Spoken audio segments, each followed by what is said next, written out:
80 stores, untucked shirts designed to be worn untucked. When I heard the words, "You have advanced terminal cancer," my heart sank. I wasn't given long to live, and by the grace of God, I found the Immediate Cancer Center. They revolutionized my cancer treatment, and I'm alive 24 years later to tell my story. My name is Croc, and as a wife, mother, 2 beautiful children, and 1 grandchild, I'm proud today to be ambassador for Immediate Cancer Center. To hear many more stories like mine, visit us at Envita.com. That's ENVITA.com.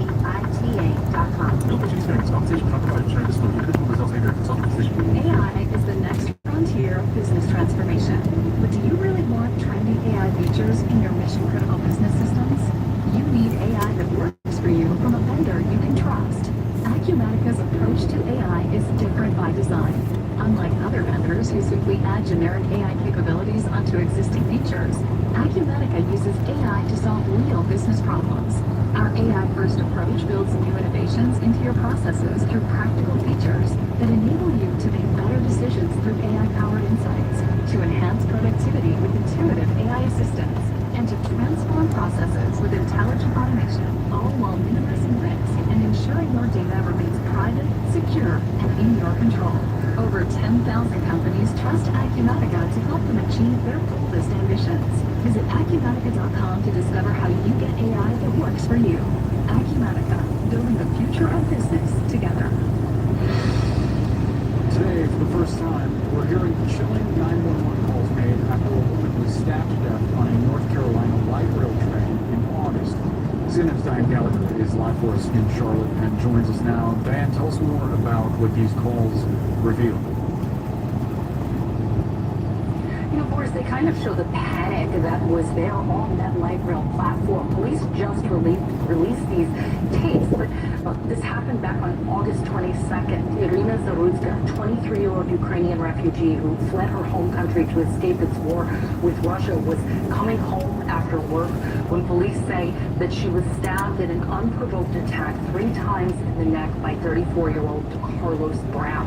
Now, they released these 911 calls from witnesses. They've altered many of their voices to protect the callers' identities, but you can still hear the incredulous, the panic, the disbelief in their voices as they make these calls.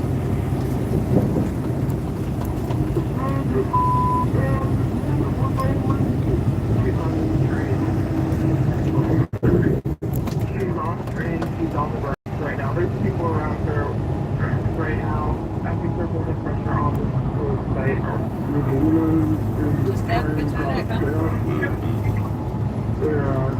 She's bleeding right now. Doing the most. She's bleeding all the way through. Now, Irina Zarudska did die on that train. Some of the other calls, there are witnesses who are describing the suspect, saying they see him walking on the light rail platform, that he had his hand wrapped up. Brown was arrested shortly after. He's been charged with Zarudska's murder. He also faces federal charges. He's not entered a plea. A judge ordered for him to be observed in a hospital for 60 days. CNN has reached out to his attorney. Brown has a lengthy criminal history, and this case basically became a flashpoint last month when the surveillance video was released. Boris, tomorrow the city of Charlotte is set to actually discuss changes that it has made in terms of security, it says, on that light rail system and public transportation in general here in the city. Tough to listen to those calls. Diane Gallagher, thank you so much for the report. Still ahead, police in the UK are now investigating a deadly stabbing attack in a synagogue in Manchester as an act of terrorism. We'll take you there live in just a few minutes.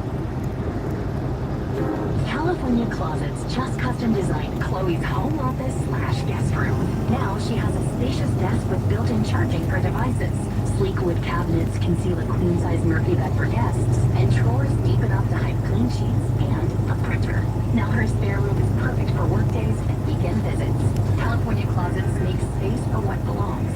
We did it for Chloe, and we can do it for you.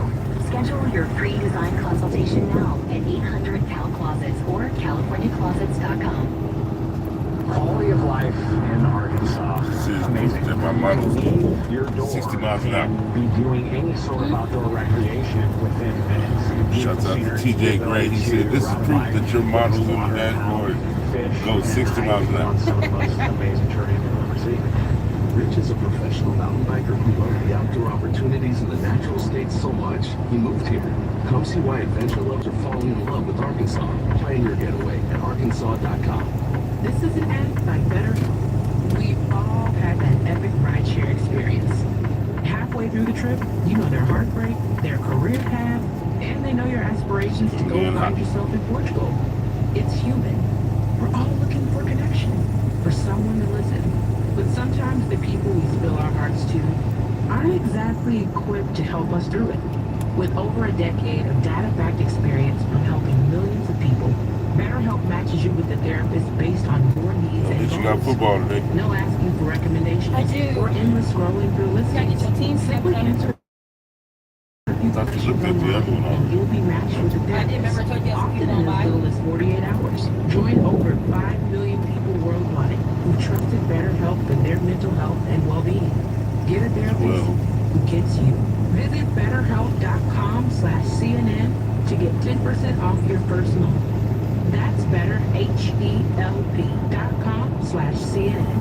Hawks work boots are built from a simple idea that those who feed, build, and fuel the nation shouldn't have to compromise on work boots. Available only at Boot Barn, Hawks constructs high-quality, field-tested work boots that provide unmatched protection and support for workers across all industries. Safety toe boots that are puncture-resistant, slip-resistant, and built with cushioned insoles for all-day comfort. Hawks is built to last. Hawks work boots, only at Boot Barn.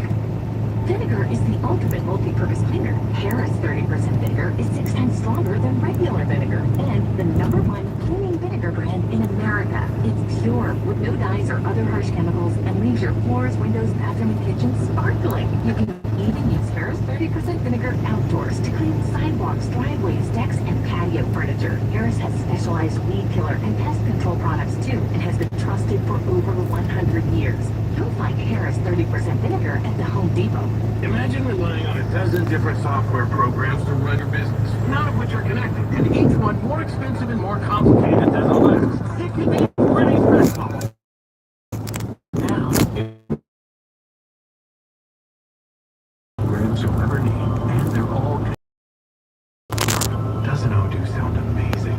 Let Odoo harmonize your business with simple, efficient software that can handle everything for a fraction of the price. Sign up today at odoo.com. That's ODOO.com. You want to run a successful business? Said You that better people have the enjoyed it. I right know people. you. And if you don't have the right people, nothing else is going to work. That's why I use ZipRecruiter to hire. Yeah, I'm you Marcus need to have Lamont, leader of 2 public companies and investor in businesses across America. And for me, success comes down to the 3 P's: people, process, and product. Thousands of people are on ZipRecruiter looking for work. People with the skills and experience to do your job right. You post a job, and they find you qualified candidates fast. You don't need to wait around. With ZipRecruiter, you can find the right person right away. And the strong team means fewer fires to put out, and a lot less stress at the end of the day. ZipRecruiter, the #1 rated hiring site according to G2, because it works. Try it for free at ZipRecruiter.com/Marcus. ZipRecruiter.com/Marcus. That's ZipRecruiter.com/Marcus. British officials are condemning rising violence against Jews after a deadly stabbing attack at a synagogue on the holiest day of the year in Judaism. The terror attack in Manchester today killed at least 2 people and left another 4 seriously injured. Police say the suspect rammed a car into a crowd and then got out and started stabbing those gathering for Yom Kippur. Today, Prime Minister Keir Starmer announcing new steps to protect this increasingly vulnerable community. Earlier today, Yom Kippur, the holiest day for the Jewish community, a vile individual committed a terrorist attack that attacked Jews because they are Jews, and attacked Britain because of our values. I promise you that I will do everything in my power to guarantee you the security that you deserve, starting with a more visible police presence protecting your community. I promise you that over the coming days, you will see the other Britain, the Britain of compassion, of decency, of love.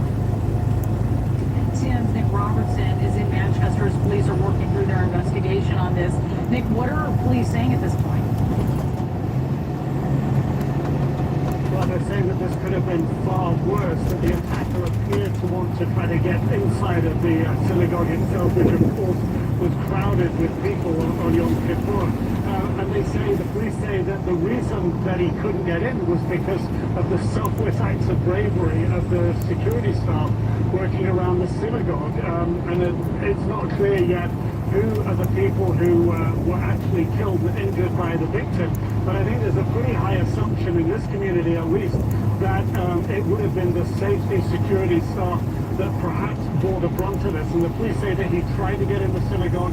It was the presence of mind of the people inside the security staff that prevented this being worse. It is a very big police presence here. We've had police helicopters in the area over the past couple of hours, and the investigation goes on. The police have so far not named the attacker, although they do say they know his identity. They have arrested 2 more people they say are connected to this terror attack.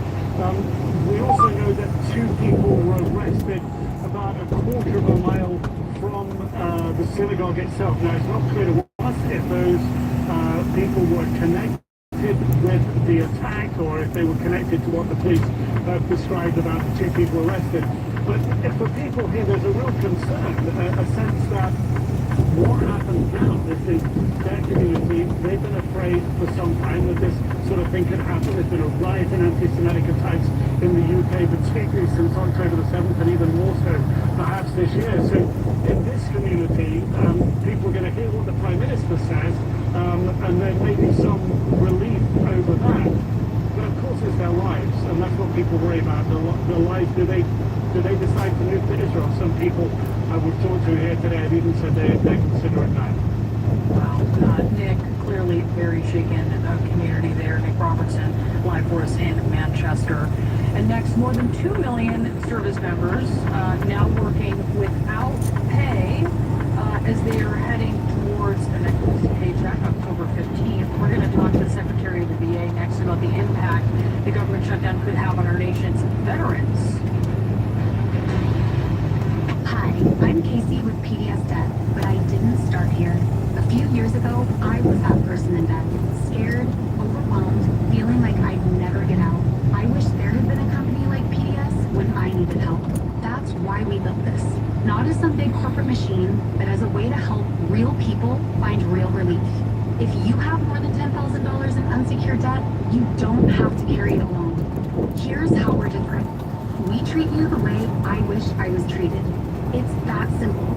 That's how we've helped tens of thousands of Americans manage or eliminate over $500 million in debt. We've earned a 4.9 rating on Trustpilot and an A+ from the BBB for a reason. See how much you could save in just 60 seconds. No pressure, no obligation, just help. Go to pdsdebt.com/radio. That's pdsdebt.com/radio. Mornings are rushed. Your alarm goes off and you're already behind. Cooking a real breakfast? Not happening. But skipping it leaves you running on fumes and regretting it later. That's exactly why Oats Overnight exists. It's not another overhyped bar, miracle juice, or drive-thru fix. Oats Overnight is a complete breakfast you prep the night before. Every serving has 20 grams of protein and real food ingredients like chia, flax, and fruit pieces. Here's how it works. Add your favorite milk to the shaker bottle. Pour the pack in, you shake, and refrigerate. When you wake up, you have a spoon-free oatmeal shake for the road. No cooking, no cleanup, no time wasted. With over 30 flavors to try, like strawberries and cream or cookie dough, you'll actually look forward to breakfast again. Visit oatsovernight.com and get 25% off your first box when you subscribe. Every purchase has our full money-back guarantee. That's oatsovernight.com. 25% off your first box, risk-free. oatsovernight.com. Why set for a 7 a.m. tea time when you want it 8? Or an iced coffee when you ask for hot? Or a corporate card that gives you pennies in rewards when you could be saving thousands? Ramp is the only corporate card built to help companies spend less, not more. That's not coincidence. That's design. And it works without slowing you down. With Ramp, you get real-time visibility into every transaction. Out-of-policy spend blocked before it clears. Duplicate SaaS tools for unused seats flagged before they your budget. Ramp automates the guardrails so you can stop chasing receipts and start driving strategy. Over 40,000 companies already run on Ramp, including CBRE and Shopify. They're not just logos, they're teams reclaiming time, cutting costs, and closing the books without overtime. Because Ramp, the less you touch your expense system, the better it works. Right now, your business can get $250 off at ramp.com/SXM. That's ramp.com/SXM. Ramp, built for savings, not points. Storms don't wait. Neither should you. This year, we've seen it all. Supply chain chaos, rising prices, the power grid pushed to the brink. Each time a disaster strikes, the shelves go empty fast. That's why being prepared isn't panic, it's protection. Right now, for National Preparedness Month, 4 Patriots is doing something they've never done before. When you buy a 3-month survival food kit, you'll get 2 additional months absolutely free. That's 5 full months of delicious, shelf-stable meals, designed to last 25 years and proudly handpacked in America. Now, that's peace of mind you can count on. Because when the roads are flooded, when the power's out, when there's no food on the shelves, you'll either have what you need or you won't. Don't wait for the next emergency. Go now to 4patriots.com. That's the number 4patriots.com. And get 2 free months of survival food before this deal disappears. Ryan Reynolds here from Mint Mobile. The message for everyone paying big wireless way too much. Please Hulu. Everything good in this world will stop. With Mint, you can get premium wireless for just $15 a month. Of course, if you enjoy overpaying, no judgments. That's weird. Okay, one judgment. Visit mintmobile.com/radio. Upfront payment of $45 for 3-month plan, equivalent to $15 per month required. Intro rate first 3 months only, then full price plan options available. Taxes and fees extra. Info terms at mintmobile.com.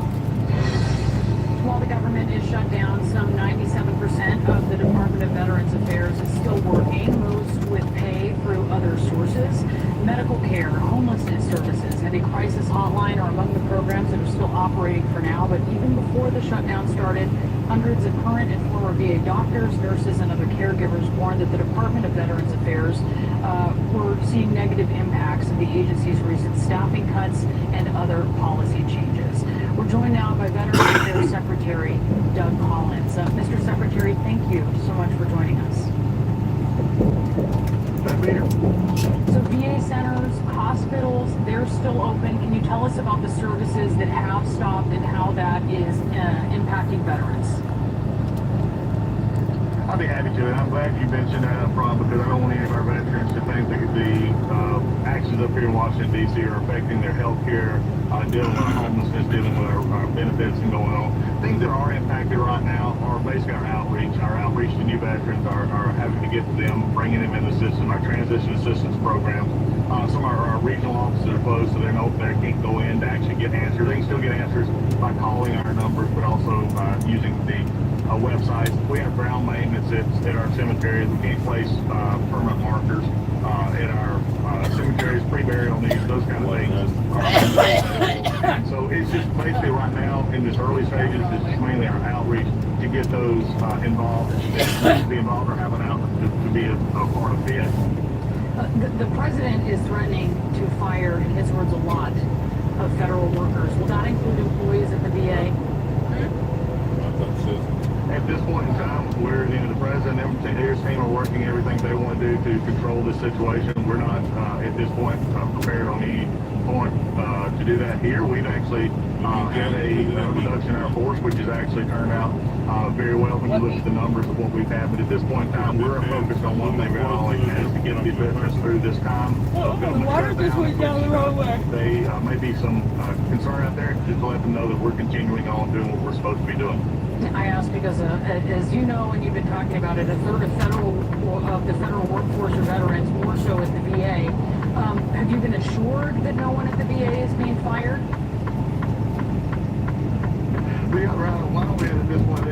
I just told you that we have no plans at this point. The government, the president, and folks will determine what they need to do. But at this point in time, our focus is on one thing and one thing only, and that is to make sure that the veterans are getting the services of which we have funding for, which we're going to continue to do. And there's no plans at this point to do anything past that. If those were to come along, then we will deal with that. But that focus is right now on just taking care of our veterans. So you and Senator Ruby Gallego, who's a veteran, kind of getting, trading some words online, I guess you could say. And he has been questioning your sincerity on this issue of standing up for veterans during the shutdown because of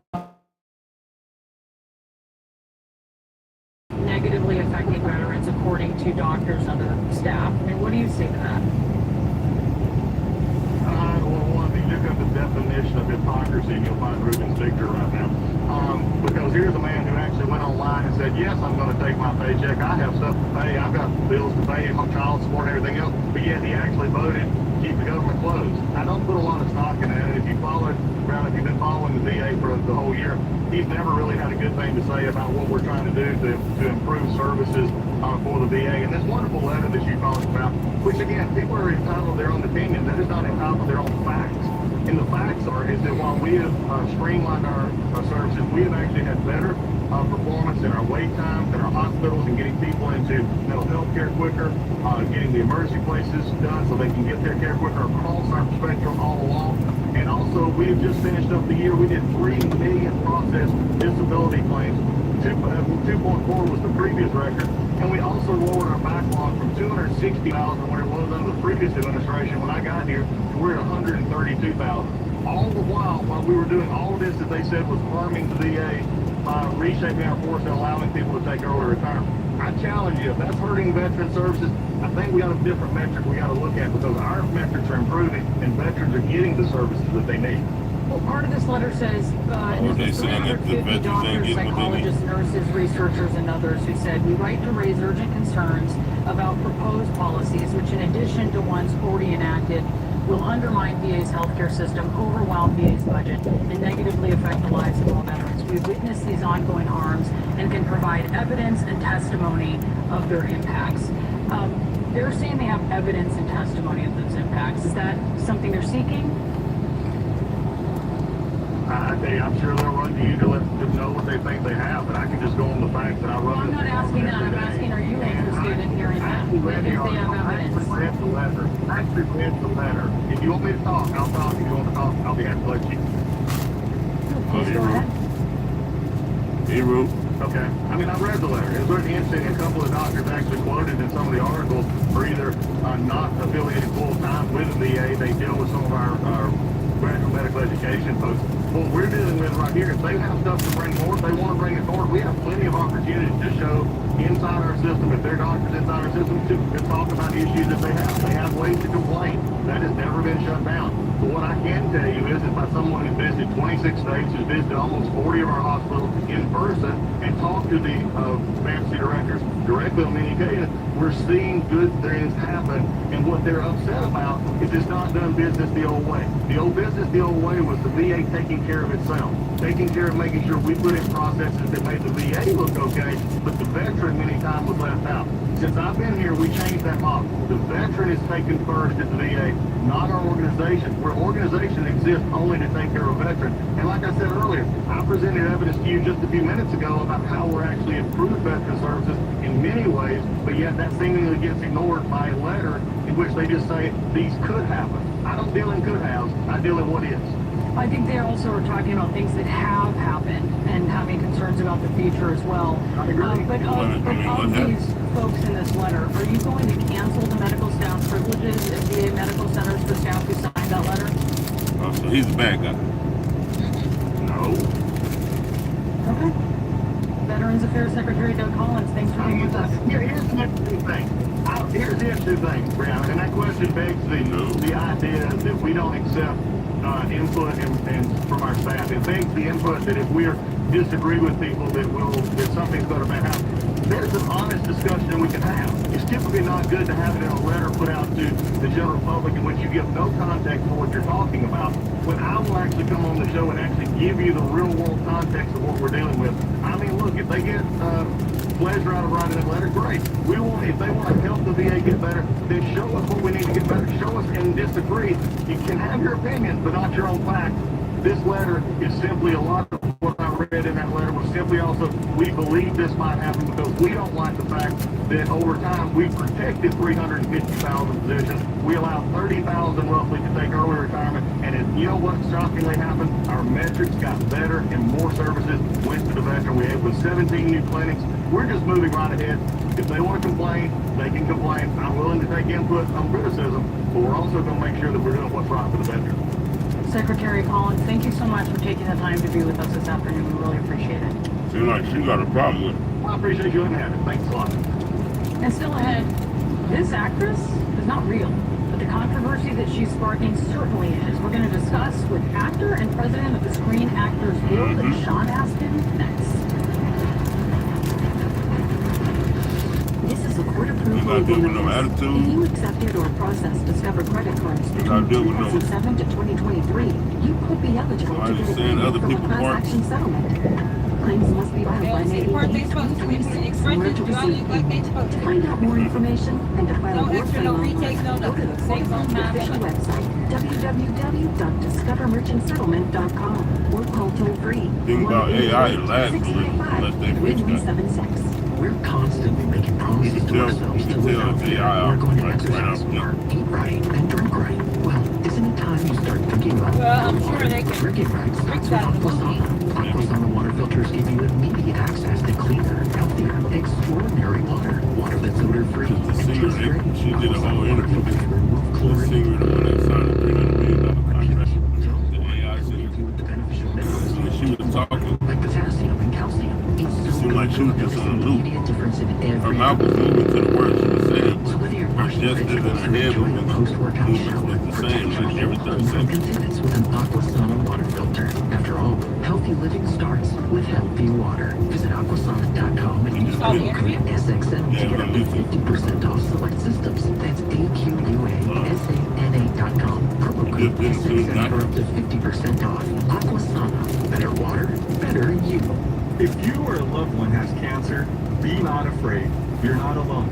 The technology has greatly Them trying to advanced get over rich the on years. it. They said And Vita somebody was Cancer going to Center is a become leader in personalized, Really? precision, integrative cancer treatment. Well, how about Hi, Elon Musk I'm talked Dr. last night? Ian Elon Musk is the first And if you person need next to level get a targeting network for your for cancer $500 treatment, million. we are here to help you. Visit us at envita.com, envita.com.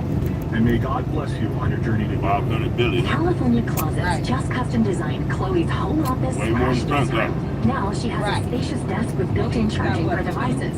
Sleek Do wood three cabinets bills. conceal a queen-size Murphy bed for guests, and drawers deep enough to hide clean sheets and a printer. Now her spare room is perfect for work days and weekend visits. California Closets makes space for what belongs. We did it for Chloe, and we can do it for you.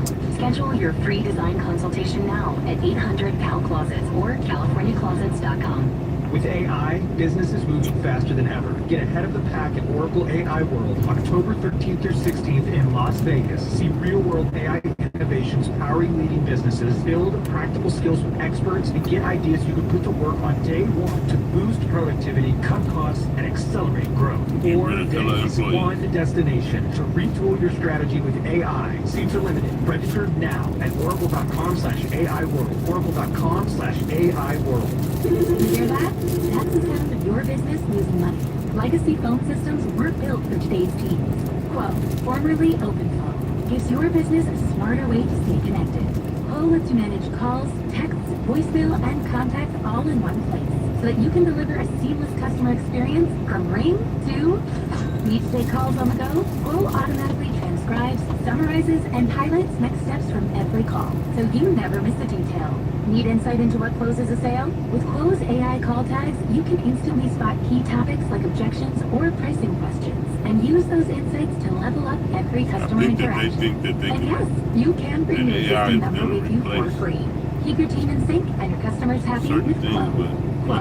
No missed calls, no missed customers. Try Quo for free at quo.com/CNA and get 20% off your first 6 months. That's quo.com/CNA. QUO.com/CNA. Are you having trouble hearing? Hearing loss can devastate the quality of your life.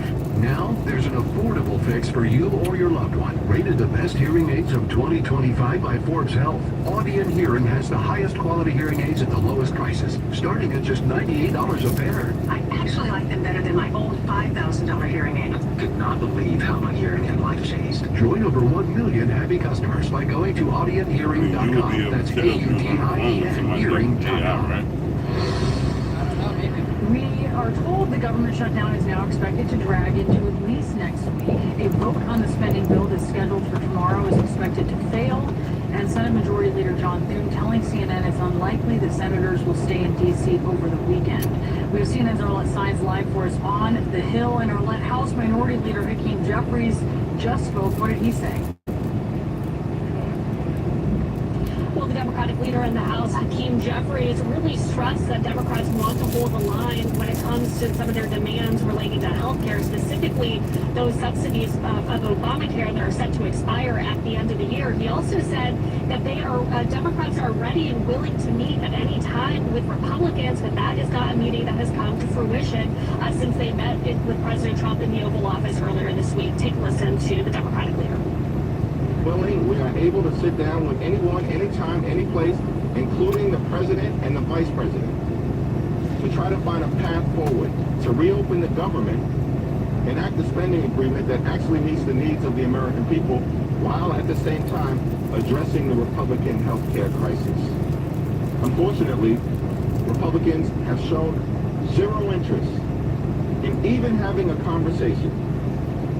After the White House meeting, on Monday, we've seen behavior by the president that is unserious and unhinged.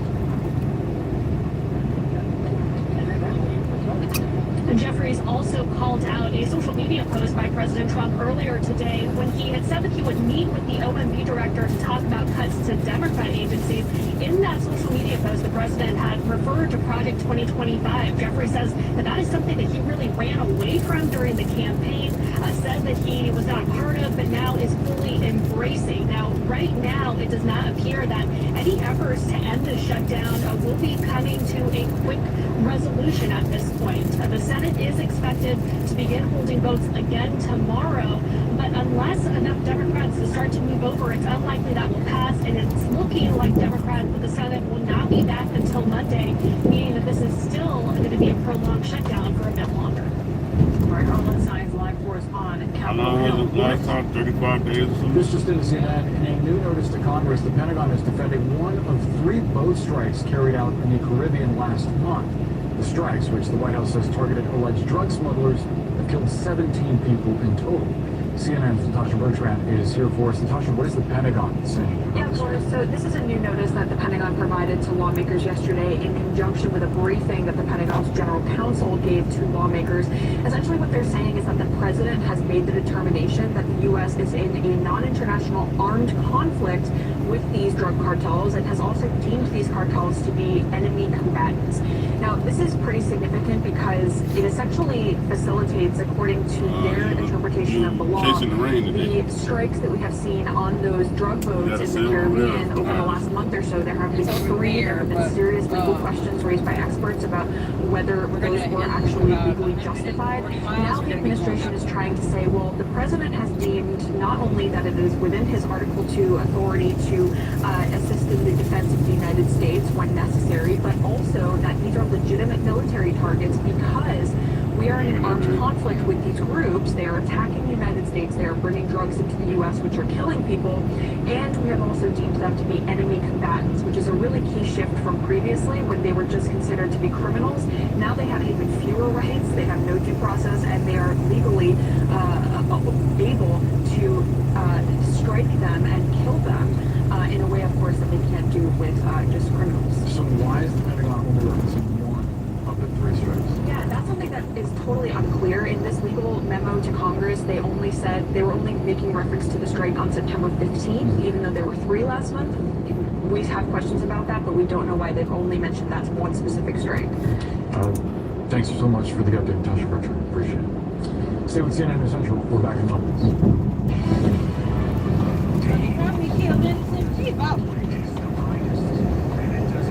Like, there's no way to prove there was any type of drugs on there.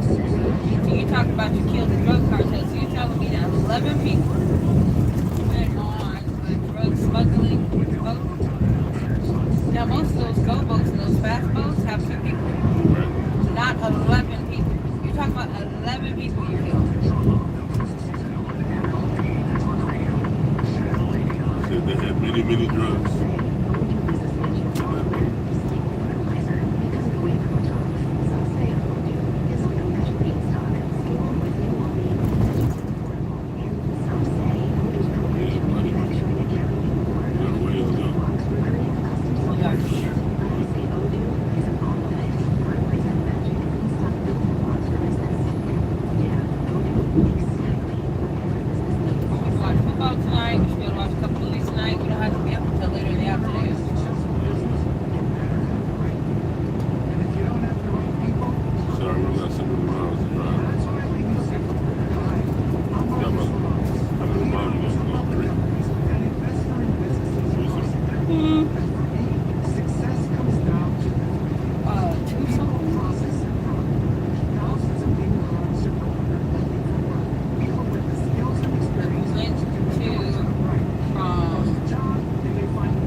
She seems kind of real there, but that is a completely AI-generated character. There are postings of her on Instagram about pursuing an acting career, doing screen tests, writing, "Find yourself an actress who can do it all" with the hashtag AI actress. There has been anger from the acting community, with some suggesting that now y'all want to sound off. At any agency that signs they hit our music first. Actress. Here is actress Emily Blunt as she was shown an image of Norwood during an interview with Variety. This is her, by the way, just in case you didn't see her. No, are you serious? Yes. That's an AI. Yes, that is the... Good Lord. We're screwed. Scrooge. We're joined now by Sean Astin, star of films like Rudy and the Lord of the Rings trilogy. He's also the newly elected leader of the Screen Actors Guild. Sean, thanks so much for sharing your afternoon with us. I wonder what you make of Tilly's creator saying that she's not meant to replace human actors, but is rather just a piece of art in the way that animators or puppeteers or CGI artists try to imagine new works to spread emotion and tell stories. Well, without disparaging her, that's a fantastic rationalization of what's happening. The problem is that the data that's used to create Tilly, who is not a human being, it is a synthetic creation garnered from ill-gotten data. The data that comes from our performers that is ingested into these models and then spit out and manipulated by creative, thoughtful people, but you know, in a way that is disadvantages the members of my union financially and emotionally, and you know. So we're talking about not just the ethical use of this exciting new technology. We're talking about a business practice that is unacceptable. It's like a ripoff. I mean, is that a fair way to explain how people feel about this? Well, it's not like a ripoff. It is a ripoff. What you gotta realize the information that's being scraped into these models. They're taking all of the film, television, radio footage, images from our lives, but also from proprietary works, and they're illegally using it to create seemingly new things. But they're not new. They're actually just reassembled parts of stuff that doesn't belong to them. The AI was a huge part of the writers and actors strikes that disrupted Hollywood in 2023, and to end the strike, SAG reached the deal that the union described as extraordinary at the time, saying that it included AI protections. I wonder, would that agreement be violated if somehow this character wound up being used by a major studio or a character like her? Probably. The achievements that we got in that contract were extraordinary. They were groundbreaking. They were first of its kind. But it's just a start. One of the things we did achieve with regard to the generative AI, which is what Tilly is that if it's used by any of our signatory producers or companies, they have to notify us, and they have to bargain with us, and they have to compensate us. So very possibly they could be doing that. But, you know, we can only achieve so much in contract language. What's required now, additionally, is improved legal protections. And there are several bills that are making their way through Congress right now. The state of California and the state of New York have done great work, you know, starting to address this, you know, new reality that we're all living in, which is, on the one hand, really exciting. Yeah, the characters are looking more and more real. They're approximating emotions that are more and more real. But it's really important to me, to the members here, and I think probably to the public, that we remind ourselves it's not actually real. It's not real.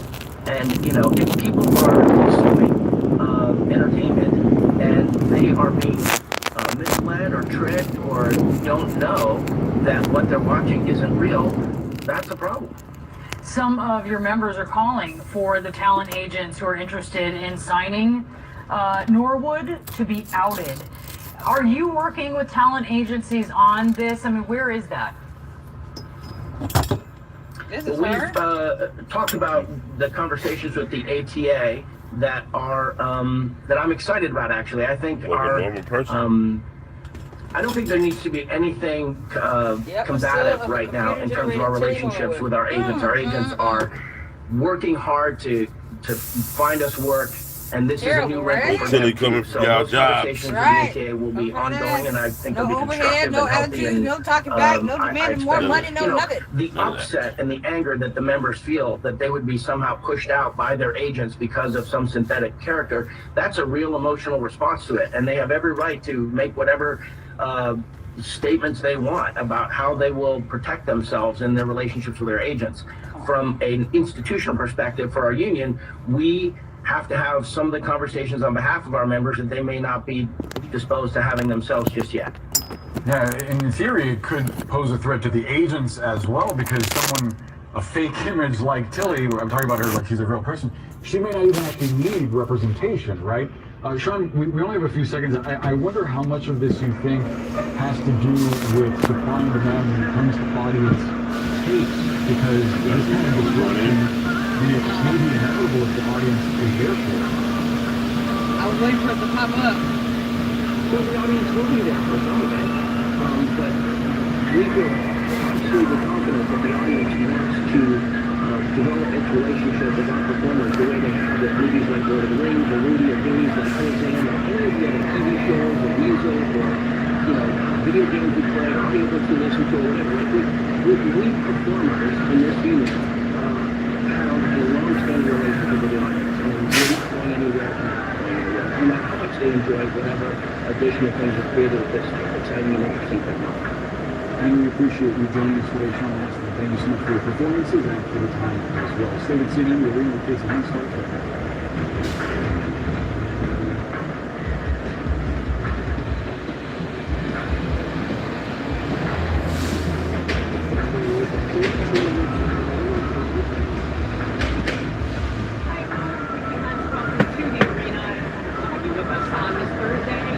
This day two of the government shutdown, the South following the site now today for the holiday. Also, is expected tomorrow. Majority Leader John Q now says it's unlikely they'll try again over the weekend if it fails.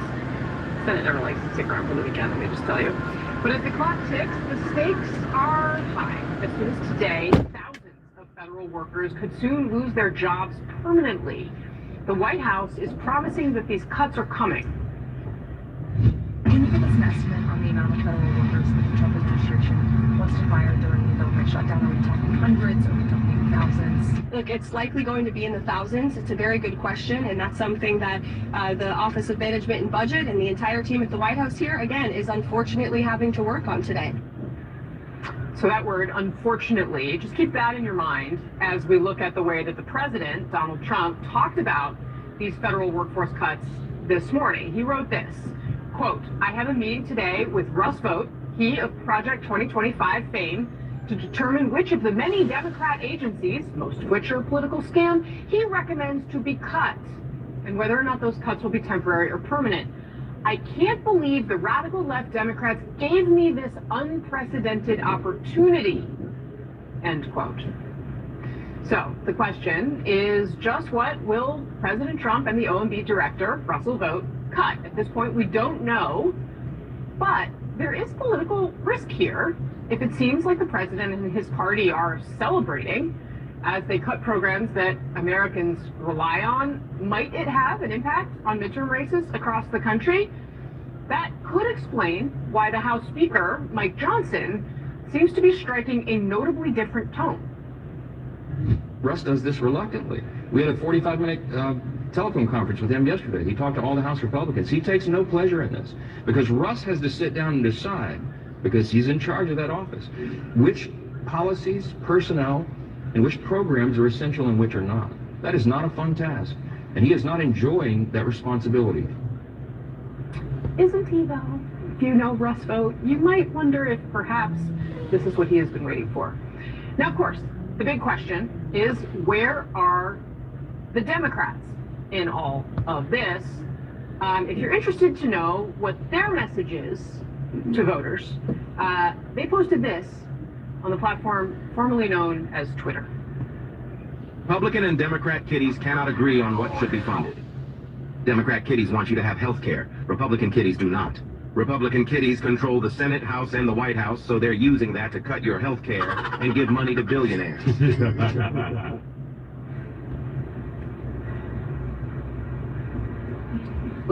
I think what are they doing? I don't know. I think that, they're trying to listen. They're doing exactly what this modern media moment demands, because now you're playing it. And no, but I think it's dumb. Wait a second. I think it's dumb. Don't get me wrong. But the only see over and over again, this is on the right and the left, is trying to break through any way they can. Democrats vacancy rate. I mean that, like, in 2015, the Democrats ruled the roost on social media, right? Republicans couldn't keep up. Now it's the opposite. I think what's happened is Democrats are still kind of stuck in doing the kitchen thing on social media. And in reality, I think people want a little more serious. They did that little selfie one the other day. TikTok and filibusters are all that the party has to offer America right now. Okay. Let's take a quick second. Adam Kinzinger, Lulu Garcia-Navarro are here with us. Adrian Elrod, Democratic strategist. Brad Todd, our Republican strategist. On the left side of your screen, you're going to see our arena text chain. Let's bring them in. We're going to share additional analysis from a few key CNN reporters looking specifically at how this shutdown is impacting real people. And I think, you know, that's my, my sense here, Adrian, is that, like, you know, okay, yes, we're playing the kitty video, and Democrats are trying to talk about healthcare. I will give them that. But at the same time, not clear to me it's breakthrough. Well, let's first of all, Casey, the video made your show, so I feel like that's at least, maybe it made the show because it's a little, you know, goofy and weird, but it's... Yeah, but it still made the show. I mean, look, here's the bottom line. I think people have to definitely be in a chair for seeing that play out. The polling was watching this poll that came out today. A significant majority of Americans believe that Republicans are responsible for the shutdown. And look, the bottom line is this, Casey. Affordability, affordability, affordability. This is what the voters care about in this country. This is why they voted for Donald Trump. He is based on they also care a lot about health care. And I will also say it's not going to be a two-part topic. I think Democrats and Democrats about health care and how it is the American people. You may remember during the Biden campaign, we talked a lot about $25 insulin and lowering the cost of premiums. Do I remember? But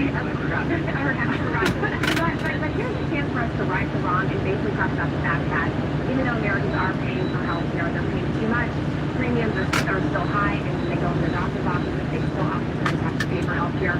This is a chance for us to really go back on offense on health care because we're the ones who are trying to fight for it and trying to save it. And I think, again, that's a precedent advantage. I think the question here, though, for a lot of voters is going to be, right, what's worth shutting the government down? To a little bit of what Hakeem Jeffries just said a few minutes ago. I'm trying to make this connection, and then I think Brad Todd is itching to jump in over here. Let's watch. The American people are crystal clear on who shut down the government. Crystal clear. They know it was Donald Trump and Republicans. Donald Trump and Republicans spent all of last year promising that they were going to lower the high cost of living. They also spent all of last year running away from Project 2025, acting like Project 2025 didn't exist. But what have they been doing this year? This year, they've done nothing. Zero. Stingy with dinero. Nothing to lower the high cost of living for everyday Americans. Well, I think Hakeem Jeffries would like to talk about rhymes, and Adrian would like to talk about healthcare. She does so eloquently. But that's not, neither of those things is what this is about. There is a carnival of cannibals outside Chuck Schumer's office. They're mad at him for keeping the government open last March, and he's going to dance for them and hope that they eat him last. He would trail Alexandria Ocasio-Cortez by 19 points in a hypothetical Senate primary right now. Democrats have got the polling, and that's what this is about. Chuck Schumer is doing a performative dance for the far left. Do you agree with that? I think, look, yeah, I think to an extent they have to, it's not really a performative dance, but I do think they have to worry about their left flank, and because I really think their time to fight was actually in March, and they kind of missed that. But I think they're fighting on good ground. I mean, typically I would say, you know, the Republicans may have the advantage because we were talking about they're good at messaging right now. They have all these branches, but the Republicans, I think, are fighting on something that relates to people. And they're very clear. They should have been clearer on the message. But like, look, hey, you know, we do have some people in government. And the way the Constitution's written, we get a say in this. And so here's the thing. It's not like we're asking for anything crazy. Just like extend these healthcare subsidies. Yeah, I think what you're seeing in the polling is also something that the Republicans are struggling with, which is this is a very chaotic administration, right? Every day, something different is happening. People feel overwhelmed, all people, whether they're plugged in or they're not. And so if you had to just, you know, put a name out of the hat and say, who's to blame for this? You are naturally going to say Donald Trump, even if you don't know the particulars, because that has been kind of what has been happening every day. It fits the mold. So I don't think people are perhaps looking too much. That's why there's so many people who are undecided. They don't really know. But this chaos, this sense of like instability, I think feeds into a problem for the Republican Party and the administration. Not if the press does its job. The press has always been very clear that CRs are not continuing resolutions that the Congress has been debating, are not the places to bring in new policy. It's to keep the government open.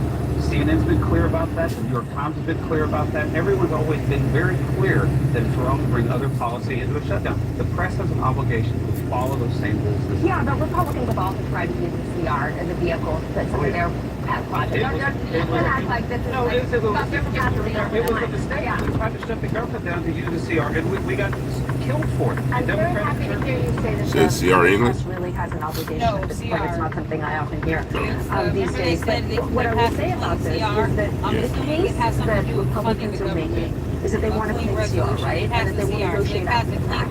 What Democrats say, and this is not a case they're making publicly, but what they say privately is that, hey, listen, we have tried to negotiate this, and what's ended up happening is that when budgets are passed, then all this money gets clawed back.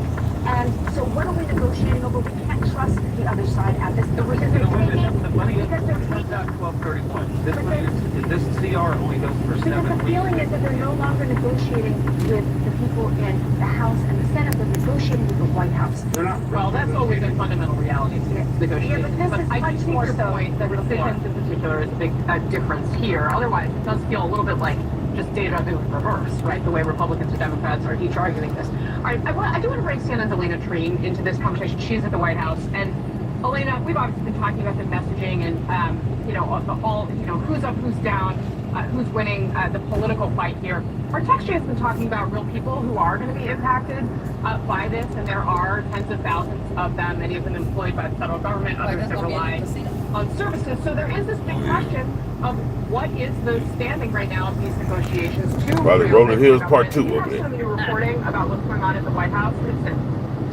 That's right. We actually just recently, I should credit our great photographer, Khalil Abdullah, who saw Mike Johnson arriving at the White House. I spoke with people in the West Wing, and they told me the president is meeting with the House Speaker. However, I'm told this is more broadly just about the shutdown overall. It doesn't have some, immediate negotiation tactic that he is discussing, for example, with the president, but kind of getting everyone on the same page, particularly before the House comes back in just a couple of days. They were off this week. But I do want to get back to your point about the layoffs, because I think that's very important. And what we're seeing happening right now, at least what we're hearing that the White House has plans to do, I was just chatting with some White House officials about this, is unprecedented. This idea of not just laying off. We know workers during a shutdown, government workers normally get furloughed because they can't get paid during a government shutdown. They are planning to do something that no other White House has ever done, which is to fire thousands of federal workers. We heard the president call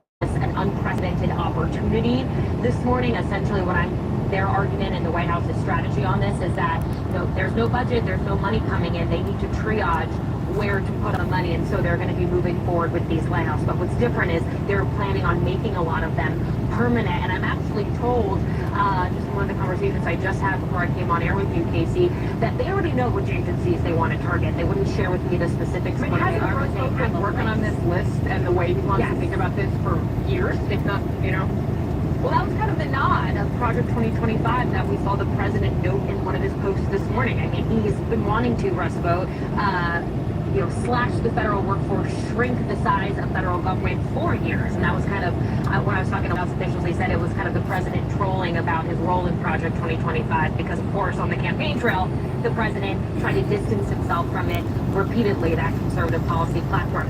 But look, there are a lot of things that the White House is planning on doing and really to take advantage is kind of what they're arguing of this opportunity. The blame game is, of course, still happening. They argue that the layoffs that we're going to see are in part Democrats' fault. Of course, I think a lot of Democrats have rolled their eyes and criticized that strategy. Their argument is that, if they had passed, the Democrats had agreed to move forward with this, CR, fund the government for a couple more weeks, they could know what the budget would look like. Instead, now the president and really Russell Vought, the White House budget director, are now taking that into their own hands and are going to decide really what they want the budget to look like moving forward while all of this plays out with the shutdown. All right, Elena Treen, thank you very much for that reporting. Really appreciate it.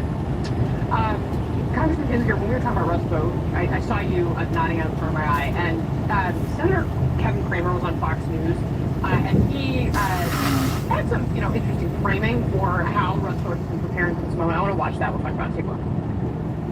Russ Vought, the OMB director, has been dreaming about this moment, preparing this moment since puberty.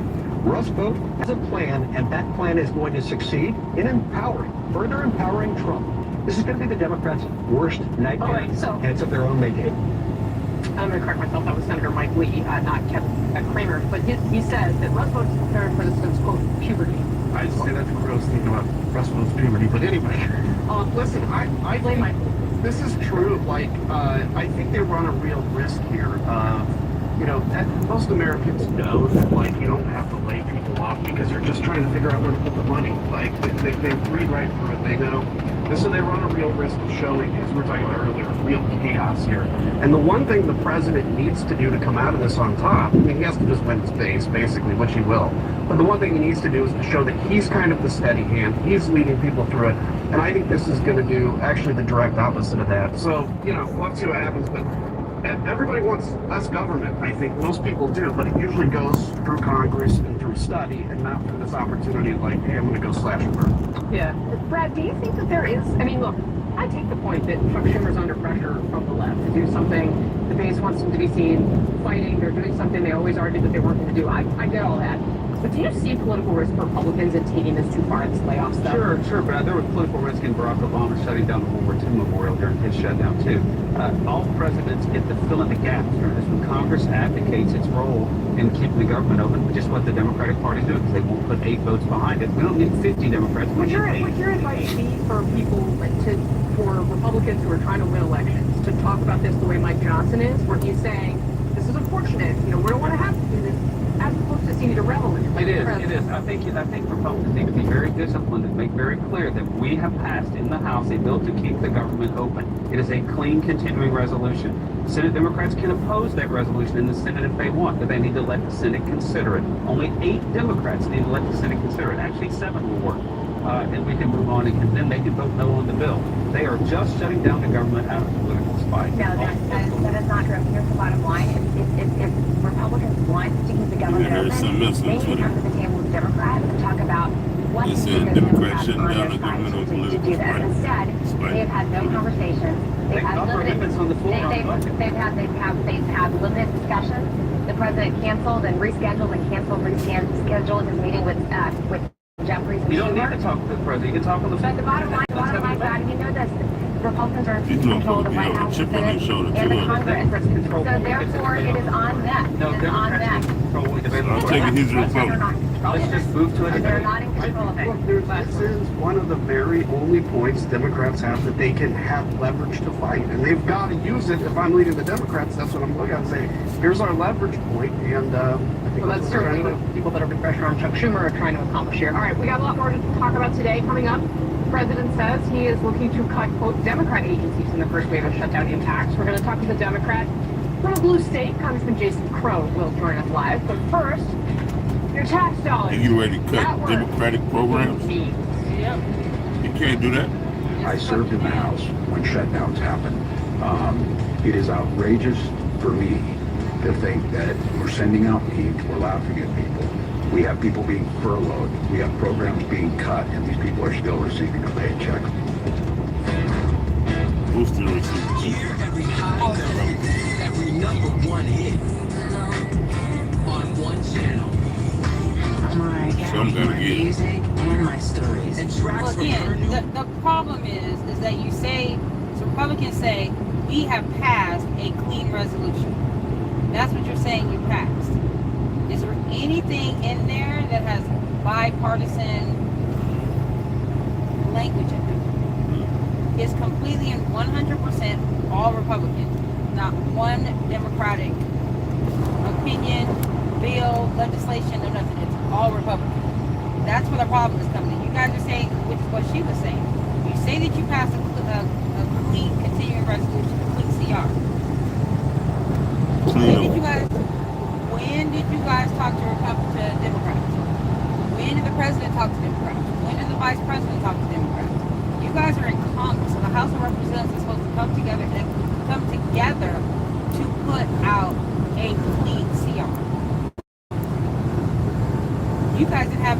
got to get rid. That's what I'm saying. Maybe they meant we got to clean CR, clean up Democrats. Oh, maybe. Maybe. Well, a clean CR is a clean continuing resolution, meaning that everything, nothing changes. They're just continuing it they're continuing to extend the budget for another 7 weeks. That's all that means. We're going to fund the government for another 7 weeks. So by when the Republicans do that, they just jamming it through, meaning that big beautiful bill will be kicking in before the 7 weeks is up. No. If they approved it, the resolution, then they would have 7 weeks to debate any type of legislation in reference to the Affordable Care Act, in reference to any changes or additions or subtractions, any type of changes whatsoever that Republicans and Democrats want to make to the clean resolution. But again, the problem is that if we agree to fund the government for 7 more weeks, and it extends it out 7 more weeks, that puts it towards the middle of November. That means from November 1st to the middle of November, insurance premiums have already gone up. Middle of December. No, it'll be the middle of... November 1st to the middle of November. Right, because 10 weeks from the 1st, 7 weeks from the 1st, puts you right around November 15th. That's 7 weeks. Or 7 weeks that actually put you to the 3rd week of November. Okay? Open enrollment starts November 1st. So by the time they come back to the table to pass a new resolution, they're already 3 weeks into the insurance for people to enroll. And once people are enrolled, they don't adjust your premium.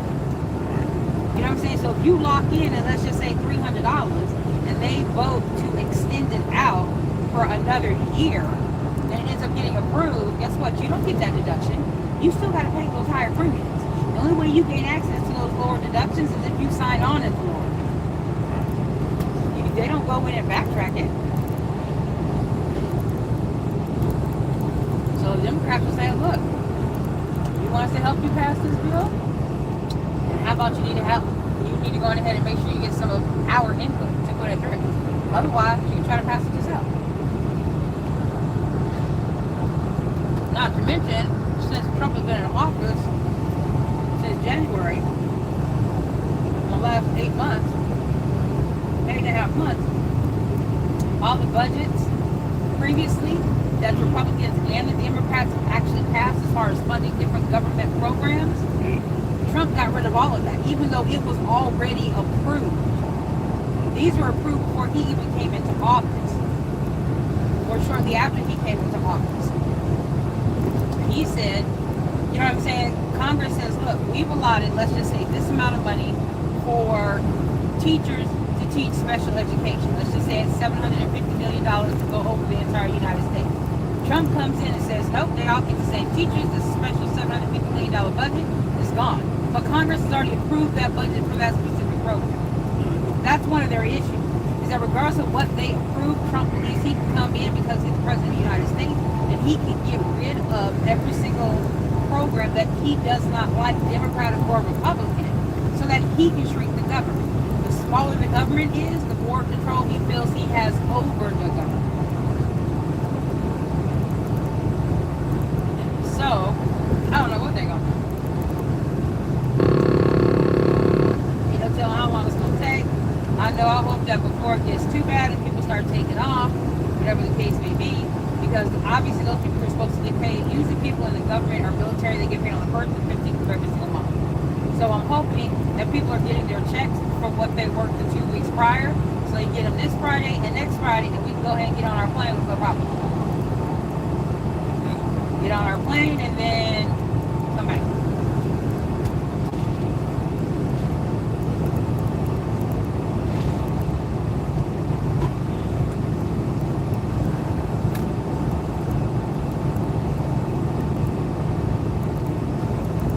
Right there, just right above it. I mean, like, one of the biggest differences between this shutdown and, you know, I mean, we've all at the table been through many of these, right? I mean, the number of times I've sat, you know, until midnight outside one of these speaker offices or whatever. Honestly, those times were way more serious than this particular time, and all of this kind of speaks to that. Yeah, I mean, I guess I'm going to repeat what I said earlier with the kitty cat thing, which is like, this is being fought in a lot of different ways, right? And what are we talking about when we're talking about messaging? And what people seem to have taken from the 2024 election is that we need to be as unserious, as offensive, as meme-oriented as possible in order to break through to people. Now, you can argue it, you can say that it shouldn't be the way. There are real things happening here, people losing their jobs potentially, people not having money, not being able to feed their kids, and let's not even talk about what it might affect, how it might affect the economy more broadly, which is already not doing terribly well. But at the same time, like if you're on social media, that's what you're looking at. And last week, when we went through the shutdown in 2013, we didn't have what we call the attention economy now, at least not to the extent that it was. So Lou is exactly right. On the one hand, this is a very serious issue. People are losing their jobs, they're losing their health care. There are food pantries open in Washington where people can go get free meals because they've been laid off from the government or furloughed. But at the same time, if you want to break through, then you have to do these silly little memes and cat videos and whatnot that will actually gain attention on social media and drive home the point that this is a very serious issue and that Democrats and Republicans need to come to this. It's like when people are against, like, they say, I won't take corporate money, therefore I'm not going to raise PAC money. And all you're doing is kind of unilaterally disarming yourself. You may think it's gross to raise PAC money, but the fact is that's the rules you got to play on that game. So while I hate the meme war, they're funny, but I hate it because I want to be serious about it. The Democrats do have to catch up to the Republicans on this because this is why they're cutting through to the youth vote and the male vote. I think there's one other thing that is for Democrats is they're auditioning to take over the government. They want to win back the Congress in an election that's going to be just 12 months away, 13 months away. Showing that you want to shut the government down is not a good way to win the argument to take back the Congress. I know. We want to shut the government down. We want to make sure that people have health care. When you vote against We're not in charge of government. We're going to stay in third world and off out of CR and third world. Love you both. But one of the Democrats who's trying to fight on this meme war footing territory is Gavin Newsom. Obviously, the president has a nickname for Gavin Newsom, yet we also know that Gavin Newsom would like to be president of the United States. That's the Mike Johnson minion meme. But he also put this up in his governor press office account, Trump as Marie Antoinette, who he writes, Trump Marie Antoinette says, no health care for you peasants, but a ballroom for the queen. Who would you say is doing the best job of fighting on this territory? I mean, basically, Trump controls whoever he wants to. The funniest thing. Somebody do it to him. I sit here and I'm like, I hope we don't do memes, but I want to be serious, but I laugh my face off and stuff like that. It's really funny. And the reality thing is not understand because he is the kind of guy that, like, that would bother him. He can't look past it. So Newsom's press team and Newsom, they're doing a good job. I don't know if this is something they need to continue the next 2 years, but I mean, as of now, I think they're the most effective. Lulu, I mean, what do you think is the paradigm for how Democrats should be fighting in this new territory? Because, I mean, I think after March, the consensus was definitely that whatever it is, Chuck Schumer did it wrong. Yeah. Because he did not the dance. that looking well. Remember the dance that he did, Yeah, listen, if I had to make a prediction about anything, I would say that Chuck Schumer's days are pretty numbered, and that's not only because he might be primary, but I think there's just like a lot of dissatisfaction with large over his leadership because, when I interviewed him the last time in March, he basically said, listen, I know how to win a The Democrats vote who they want to be ahead of the Congress, for the Democrats who they want to be a House, who they want to be the House representative for the leader of the Democratic House. So the thing about it is that even though he's a minority leader because the Democrats are in Chuck Schumer is, but because of how he's been handling things, the Catherine Cortez Masto or something like that is supposed to be going up against him so that she can become the leader of the House. Oh, fuck, you better move it or lose it. So I can't move over. 2 years later, they ran him out of the House. He was retired. And so, Chuck Schumer doing his best AOC imitation here may not win the hearts of people who like AOC. Yeah. Adrian, what is your sense in terms of where Chuck Schumer stands here and why? How much of this is motivated by his own personal pressures on him and whether he wants to stay in the Senate, and how much of it is bigger than that? of both. I mean, look, I know we've talked about whether or not he's going to be challenged. I mean, Democrats were obviously very frustrated with him the first time around in March when he essentially sided with the Republicans.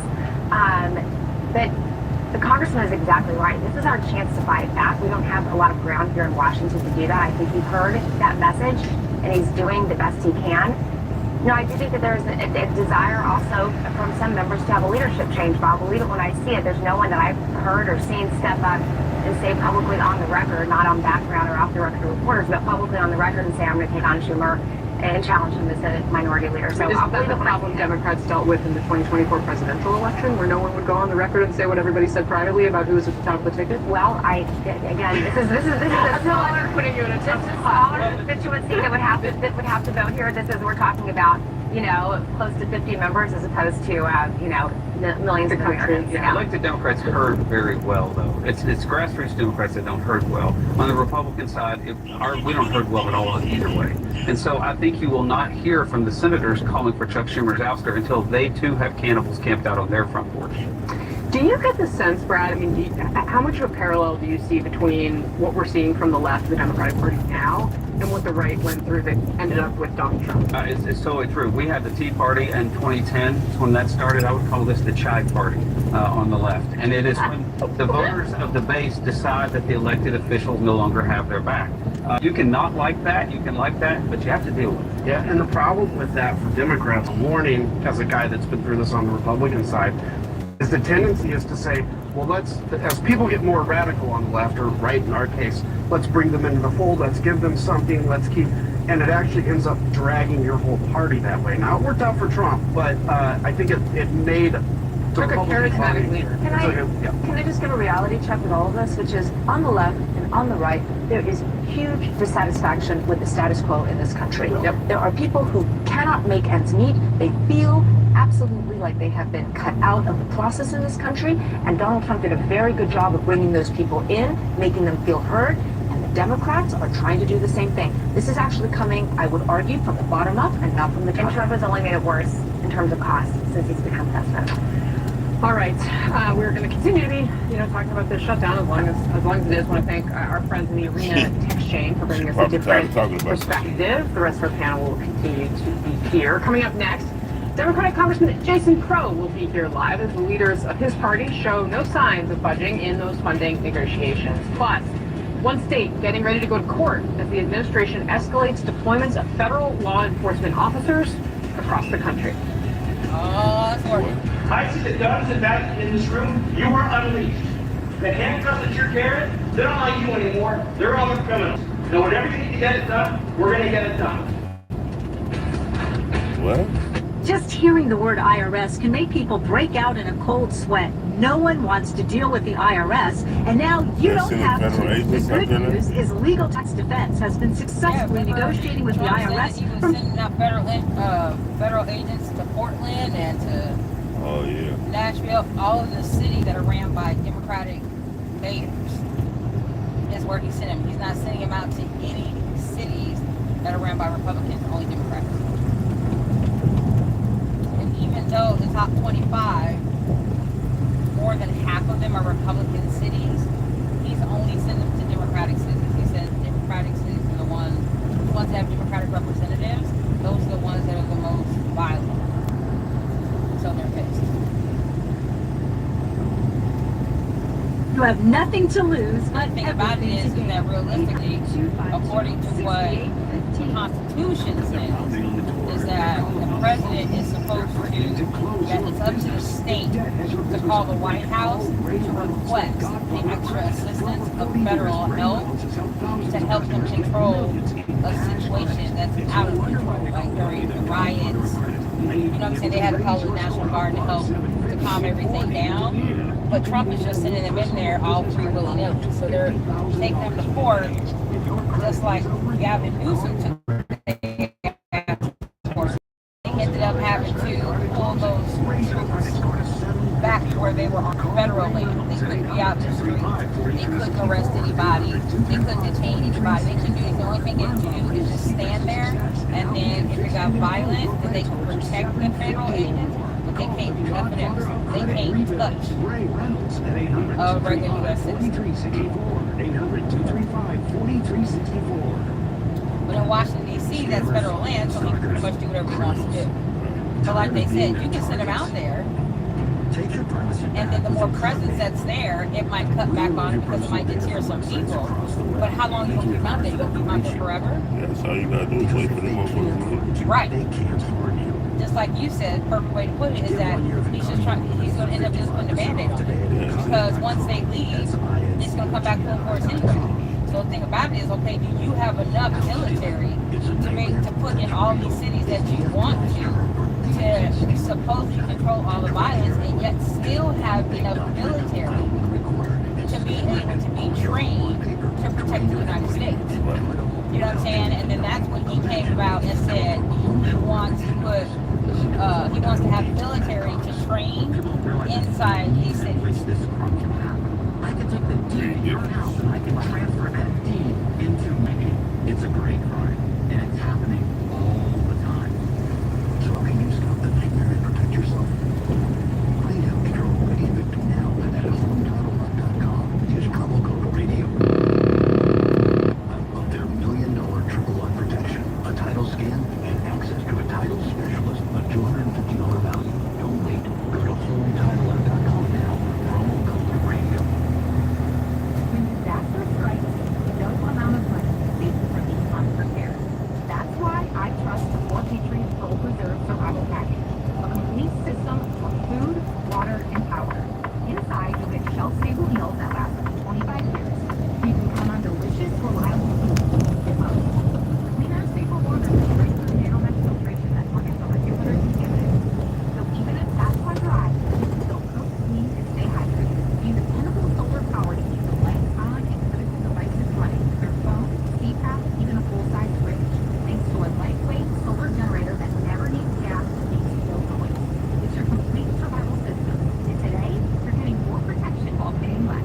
In fact, you can pay just $297 today and it ships tomorrow free. Because when everything else fails, this will be worth more than gold. Get your Gold Reserve Survival Package now at goldpatriots.com. Prepare before the fear. All right, day 2 of the government shutdown. The Trump administration wasting little time and using it as an opportunity, as they promised, to make cuts to what the president calls deadwood, waste, and fraud. The OMB director, Russ Vought, has already announced the government will freeze $18 billion in funding for New York City transit projects and would cut $8 billion for green energy projects in 16 states that are represented by Democrats in the Senate. The president today received no word, saying he's meeting over which Democrat agency to cut, joining me now, Democrat Congressman Jason Croc of Colorado, House and Armed Services Committee. Congressman, thank you so much for joining us. What does it tell you that the administration is targeting cities and states that are represented by Democrats here? Well, Casey, the primary reason for the shutdown is that Donald Trump and House Republicans want to slash health care for millions of Americans, completely end health care for over 13 million Americans, and then in many cases double the premium increases for many, many more. We're just not going to do that so that Donald Trump can give tax breaks and major windfalls to billionaires and their largest corporations. But in addition to that, as you just pointed out, they're trying to use the budget to target political opponents, to end free speech, to use the FCC to target media companies, to purge the ranks of our military of people that disagree with them or who have certain political leanings. And now they're not even pretending. They are using the budget to try to exact retribution on Democrats or areas of the country they don't like. I am not going to fund them. It would be insane for anybody, Democrat or Republican, to give a blank check to an administration that is doing those things and say, do whatever you want with this money, no guardrails, no checks and balances. That simply is unacceptable. The president has characterized the fact that Democrats, stood ground and said we're not going to vote to continue to fund the government. He's called that an opportunity, and he says that the Office of Management and Budget is going to make all sorts of permanent layoffs to the government. Do you think that that was smart for Democrats to give them that opportunity? First of all, this isn't about an opportunity. This is about the suffering of the American people. And there are people who don't know if they're going to pay their bills at the end of the month, or even sooner. People that don't have health care, folks that are just getting notices that their health insurance premiums are doubling, right? Donald Trump, listen, all of this can be boiled down to Donald Trump's view of the world. He views this through a lens of what he can get out of it personally. I'm not talking about what he can get out of it for the good of the country or for the good of the administration, what he can personally benefit and get out of this, either politically or literally for his wallet and his bank account. Because let's not forget, while Americans are struggling, the president has added a reported $2 billion to his net worth because of the meme point, because of the graft, the corruption of this administration. Well, people continue to suffer. So, yeah, of course he views this as an opportunity to get something for him or to exact retribution on his opponents, while everybody else gives a damn about Americans and was actually leading the way they should be leading, is trying to figure out how do we make this better for people? How do we end this shutdown, at the same time save people's health care and end the abuses of this administration in our government? What do you think Democrats should require in order to get the government reopened? Is, for example, a promise to negotiate the subsidies good enough to open the government temporarily, or is it not good enough? Yeah, a promise is not going to do it for me. It's just not. Well, why would I take a promise by Donald Trump? The man lies constantly. He breaks promises constantly. Donald Trump only does what he is forced to do. Right? That was the problem back in April when the Senate voted for this stopgap funding, because people thought we were operating in normal times. Everything's normal. We're dealing with somebody in good faith. That was a mistake. I knew it was a mistake back in April, which is why I voted against it. Well, between April and now, if you haven't seen glaringly that there is no good faith by this president, that he will break a promise as quickly as he makes it, then you're not paying attention. This is not normal. So what needs to happen is we need to end these windfall tax breaks, these billionaires on the backs of Americans, and that slashes their health care, right? These subsidies. The subsidy issue needs to be addressed now because people are having to pay for this now. In addition to that, I want guarantees. I need guarantees that the money that Congress is giving this administration will be used for the purposes that we say it will be used for. Because Donald Trump and Russ Vought and others in this administration have taken money over and over again, and they said, you know what, we're going to use it how we want to use it. Now, it doesn't matter what you say as Congress. Even though the Constitution says that Congress is the one who makes the budget, they don't care. So I want guardrails. Congressman, briefly before I let you go, I didn't want to conclude this interview without asking you about what we saw at Quantico with the Defense Secretary earlier this week. And of course, he then went to Memphis, where we're seeing law enforcement boots on the ground, as well as now in Oregon. Taken together, what this president and this Defense Secretary, what they are doing, what does it say to you?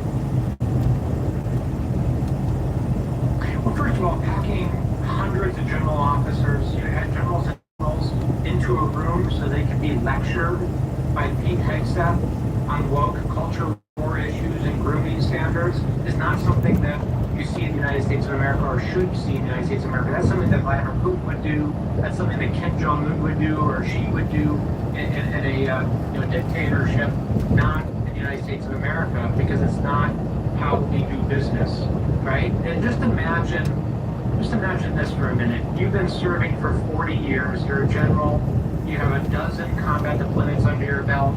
You have seen your friends give their life for this country. You've uprooted your family every 3 years. You work 80, 90, 100-hour weeks to complete missions, to do right by the men and women under your charge.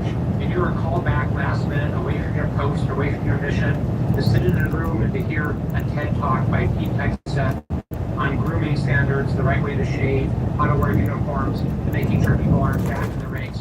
That's crazy. Right? That's crazy. It's a waste of taxpayer dollars. It's a waste of their time. a waste of their focus on their mission, and it's just plain un-American. Flew them from all over the world Donald Trump just to see this nation. ran on plane about his favorite war movies, about bringing battleships back. It was a disgrace. It was a waste of time, and our service members deserve better. All right, Congressman Jason Crow, very grateful to have you on the show today, sir. Hope it's back soon. Thank you. All right, coming up next, hear the message that the head of the Oregon National Guard is telling his troops ahead of their expected deployment in Portland. Top officials span federal law enforcement efforts across Portland. What happened to them going to Chicago? Did they ever go to Chicago? We all hear the radio ads about the IRS. They tell you to be afraid, to be scared, and they try to frighten you into calling. I'm not here to do that. Tax Relief Advocates is different. TRA is here to tell you that if you owe money to the IRS, whether it's $5,000, $50,000, or $500,000, we have a solution. It doesn't matter if you're sitting in your car, at work, or with your kids. No matter where you are, call now. 800-519-3035. Don't lose hope. TRA can eliminate or reduce what you owe to the IRS. Generous programs are now available that can give you a fresh start. Our passion is taxes and helping individuals fix their IRS problems. We have over 1,000 5-star reviews on Google and an A+ with the Better Business Bureau. You don't need to be afraid of the IRS any longer. End your tax nightmare today by visiting us online at TRA.com or call 800-519-3035. That's 800-519-3035. Tax Relief Advocates. Real solutions for real people. Now that I'm a dad, I can't stop thinking about what would happen to my kids if something happened to me. Like losing a house or not affording college. Yeah, that used to keep me up at night too. That's why I finally got life insurance from Ethos. It's 100% online. No medical exams, just a few health questions. I got $2 million in coverage for around $2 a day. I never realized it was that simple. Get your free quote at ethos.com/news. That's ethos.com/news. Please be married. No monthly sample rate 10-year policy for a 35-year-old healthy non-smoking male. If you're a business owner with salespeople, how in the world could you say no to this offer? The top 20% of your salespeople close 80% of the business. 80% of all sales are closed after the 5th attempt, and 83% of all salespeople don't even ask for the sale once. Did you know that 90% of all salespeople have never even read one sales book? How many sales are being lost each month? Simply because your salespeople are not professionally trained how to sell. Hi, this is the world's top sales trainer, Jason Evans. I'm going to give you a free 45-minute video of pure sales training techniques that will increase your company's sales within days, guaranteed. This could double, even triple your company's sales. This video is closing, handling objections, and more. Just call us and leave us a voicemail, your email address, and we'll send you this amazing video for free. Call 800-500-8320. This is how to close A to Z for any product or service, regardless of industry, whether you sell face-to-face or over the phone. Call 800-500-8320. That's 800-500-8320. Paid for by Power Sales University. Paid for by Hims and Nurse Health. Plans not available everywhere. Compounded products are not FDA approved or verified for safety, effectiveness, or quality. Prescription required. Restrictions at forhers.com apply. Wegovy and Ozempic are FDA approved and other registered trademarks of Novo Nordisk AS, which is not affiliated with Hims and Nurse. Trying to lose weight? It's time to try hers. At forhers.com/CNN, you can access affordable, doctor-trusted weight loss treatments tailored to you. These include oral medication kits and compounded GLP-1 injections, the same active ingredient that's in Ozempic and Wegovy. Through Hers, pricing for oral medication kits starts at just $69 a month for a 10-month plan when paid in full upfront. No hidden fees, no membership fees. Hers brings expert care straight to you with 100% online access to personalized treatments that put your goals first. Reach your weight loss goals with help from Hers. Get started at forhers.com/CNN to access affordable, doctor-trusted weight loss plans. That's forhers.com/CNN. forhers.com/CNN. Have you ever tried to sell a piece of jewelry? Or maybe even a nice watch? You could take it somewhere locally, sure, but how will you know if you're getting a good deal? And those pawn shops can be shady. That's where we come in. We're Worthy. We're your trusted selling partner for diamond jewelry and luxury watches.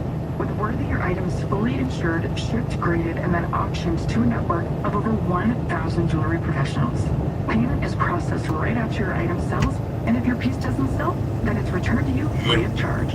We make more when you make more, so we share the same goal, to get you the most money possible. We have over 3,000 5-star reviews that have been featured in the New York Times, Forbes, and Reuters. Join over 70,000 satisfied clients who have already gotten the most for their jewelry. Now, for a limited time, SiriusXM listeners will get an extra $100 when your item sells for over $1,500 when you sign up at worthy.com/offer. Again, that's worthy.com/OFFER. politicians spend a lot of time second-guessing you, second-guessing the impossible decisions that you have to make that they will never understand. It's part of what we're trying to do at the department for our troops overseas or in combat and elsewhere is we're not here to second-guess you. We're here to have your back, to unleash you, to do your job. Defense Secretary Pete Hegseth in Memphis, that is one of 2 Democratic-led cities where the administration is escalating the federal law enforcement efforts. In Memphis, more than 200 federally deputized officers, now part of what's being called the SAFE Task Force. Our CNN team on the ground today did see uniformed military personnel at a makeshift command center. As of now, though, the National Guard not a part of the effort, at least not yet. And in Oregon, despite the president saying Wednesday that troops are fully in place, the National Guard is not confirming their presence in Portland. The police chief tells CNN he believes that they will be deployed soon. Oregon's governor, Democrat Tina Kotek, is calling the move, quote, unlawful, and said the president is wasting millions of dollars on a made-up problem. Our panel is back. Of course, Congressman Kinzinger, you served in uniform for 20 years. And I want to read, there's a letter from them, the Adjutant General of the Oregon National Guard, right? And he wrote to his troops. He says this: I know some of you may have strong feelings about this mission. That's okay. You're citizens first, but you're also service members who took an oath to support and defend the Constitution and follow the orders of the President and the Governor. The oath doesn't come with an asterisk. It says, only when I agree with the mission. We don't get to pick and choose. We execute lawful orders with professionalism and honor, period. That's what sets us apart. That's what makes us the National Guard. That emphasis he puts on lawful orders. And there is perhaps a distinction between Oregon and Tennessee, where the governor of Oregon does not want these troops there. What do you hear in his statement, and how do you reflect on this? I think it was a very good statement for him to put out, because I hear military members like, is now the time to disobey orders? No. Like, if you get an order to shoot Americans, that's the time. It's not stuff like this. But yeah, what I hear in that is a reminder to the troops, like, if you're told to open fire, don't do that. Know what your lawful orders are. You've been trained on this. And I think that's just really good leadership. Again, I say this every time because it's important. If the governor does not give permission for the National Guard to be there, they become federal troops. It's the 82nd Airborne for all intents and purposes. So this is not the National Guard in Oregon right now, and they cannot do law enforcement. And I think it's important for the tag, the Adjutant General would say that. They can't protect the federal building. Yes, There's been 100 different police calls to the federal building. There's been a police described as a riot at the federal building this year. Demonstrators setting fire. People are demonstrating at that federal building all the time.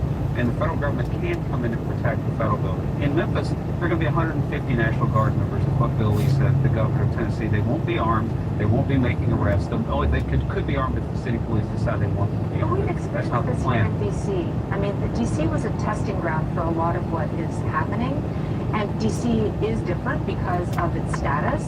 And what we've seen is federal law enforcement actually, helping arrest people, helping detain people, really acting as, a sort of supplementary force.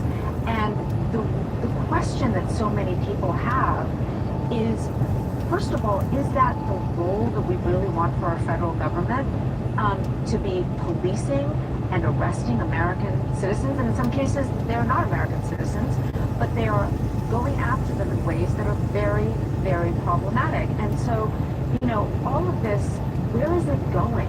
And why is it happening?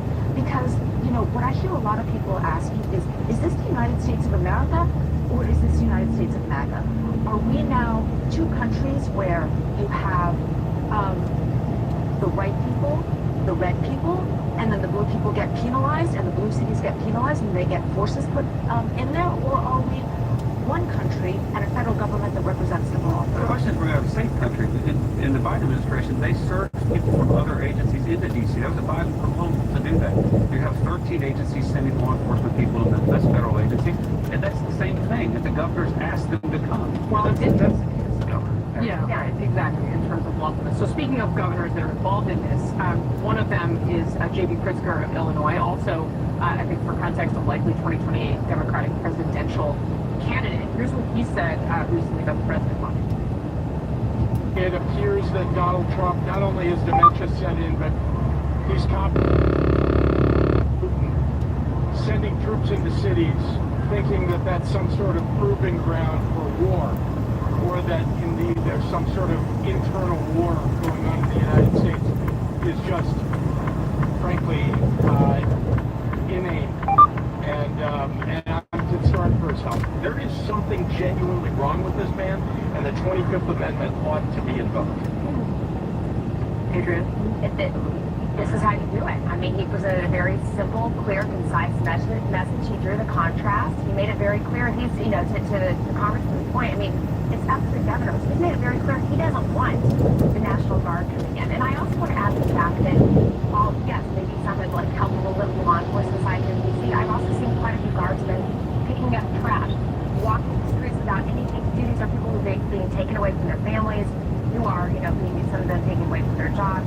It is not a productive use of their time. And I think, you know, Trump is putting these folks into either blue states, blue towns, or into areas that they simply don't want them.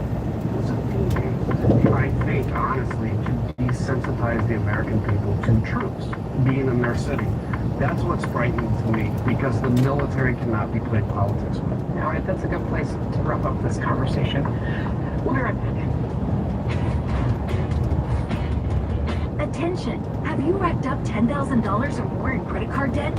Are you barely getting by making minimum payments? With credit card debt reaching all-time highs, National Debt Relief is notifying consumers about significant debt relief options currently being made available to help those with overwhelming credit card debt.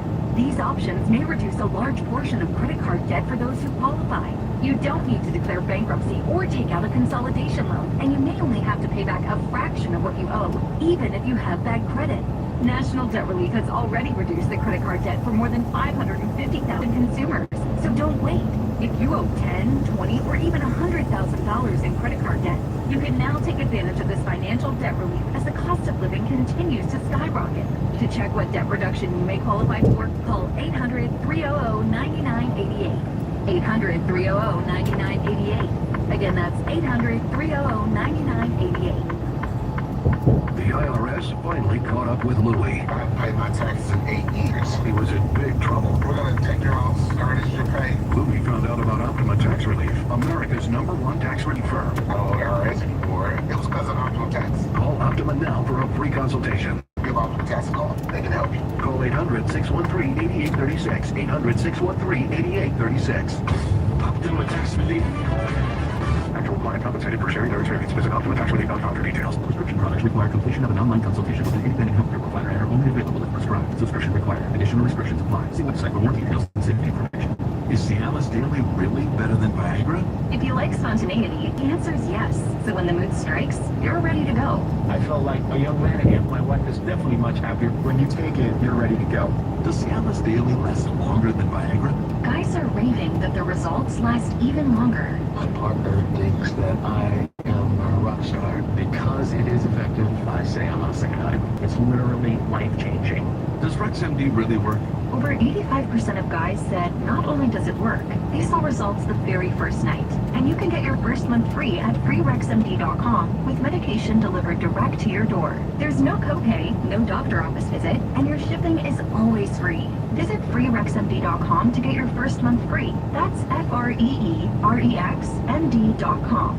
This is a special alert to all Americans who own a vehicle with less than 200,000 miles with an auto warranty about to expire or with no warranty coverage at all. Due to a decline in the economy, CarShield is announcing a low-cost month-to-month vehicle protection plan that is now available to the public to save any driver out-of-pocket expenses on future auto repairs. Call now to find out how you can pay almost nothing for covered auto repairs. Yes, you heard that correctly. Pay almost nothing for covered auto repairs. An open phone line has been established for all drivers to call for a free quick quote.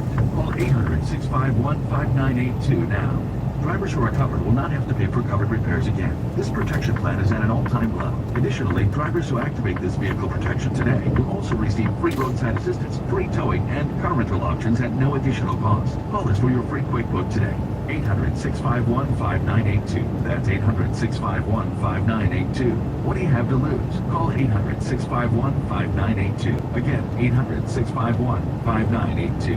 Hi, this is professional golfer Mark Orman. When it came to building my personal putting green, I called Celebrity Greens, the leader in customized synthetic golf greens. Celebrity Greens designed an amazing backyard green for me and a synthetic lawn area for my dogs that looks and acts just like natural grass. You can't beat Celebrity Greens' attention to detail and exceptional customer service. Learn how to create a championship putting green in your own backyard. Call the pros at Celebrity Greens, 1-888-507-7960, or visit them online at celebritygreens.com. Golfers over 50 need to hear this. You have a problem no one is talking about. Longevity. Are you losing distance? Dealing with pain or discomfort? Or losing mobility? Maybe you can't play 2 days in a row. Or are worried about surviving a golf trip with your buddies. Par for Success has helped over 15,000 golfers just like you. With science-backed one-on-one online golf fitness coaching that fits your schedule. Tell Father Time to come back later. Take the free 5-minute assessment to get your answers at parforsuccess.com. That's par4success.com.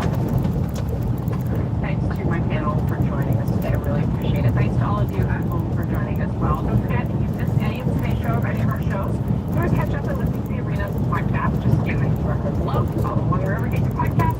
Go follow us on X, Instagram, at Arena, CNN. Don't go anywhere. We'll leave with Erica Hill filling in for Jake. Tigers radio is heard on Sirius XM. That would be the first hit in the series for Dingler, a Massillon native. Tigers lead 2-1. They have moved now to the top of the 7th. In moments, the Cubs host the Padres, the Red Sox, and the Yankees later. All the action is on MLB Network Radio, Sirius XM Channel 89. The Dodgers will start showing at Tonic for Saturday's Game 1 of the National League Division Series against the Phillies. 49ers and Rams kick off Week 5. Mac Jones will be the quarterback for San Francisco. 8 Eastern, Sirius XM, NFL Radio Channel 88. NFL Commissioner Roger Goodell announced today that the league has plans to have a professional flag football league for men and women within the next couple of years, and it'll be ahead of the 2028 Summer Olympics in LA.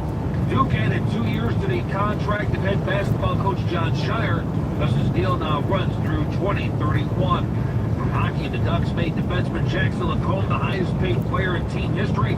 Sportsnet reports it's an 8-year deal with an average annual salary of $9 million. The Flames extend their head coach Ryan Huska by a couple of years. The Sirius XM NBA radio season preview shows feature the Spurs at 7 Eastern, followed by the Kings on Channel 86.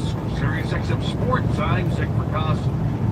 If it's happening in sports, it's happening on Sirius XM. The Fantasy Footballer Studio is sponsored by Walmart.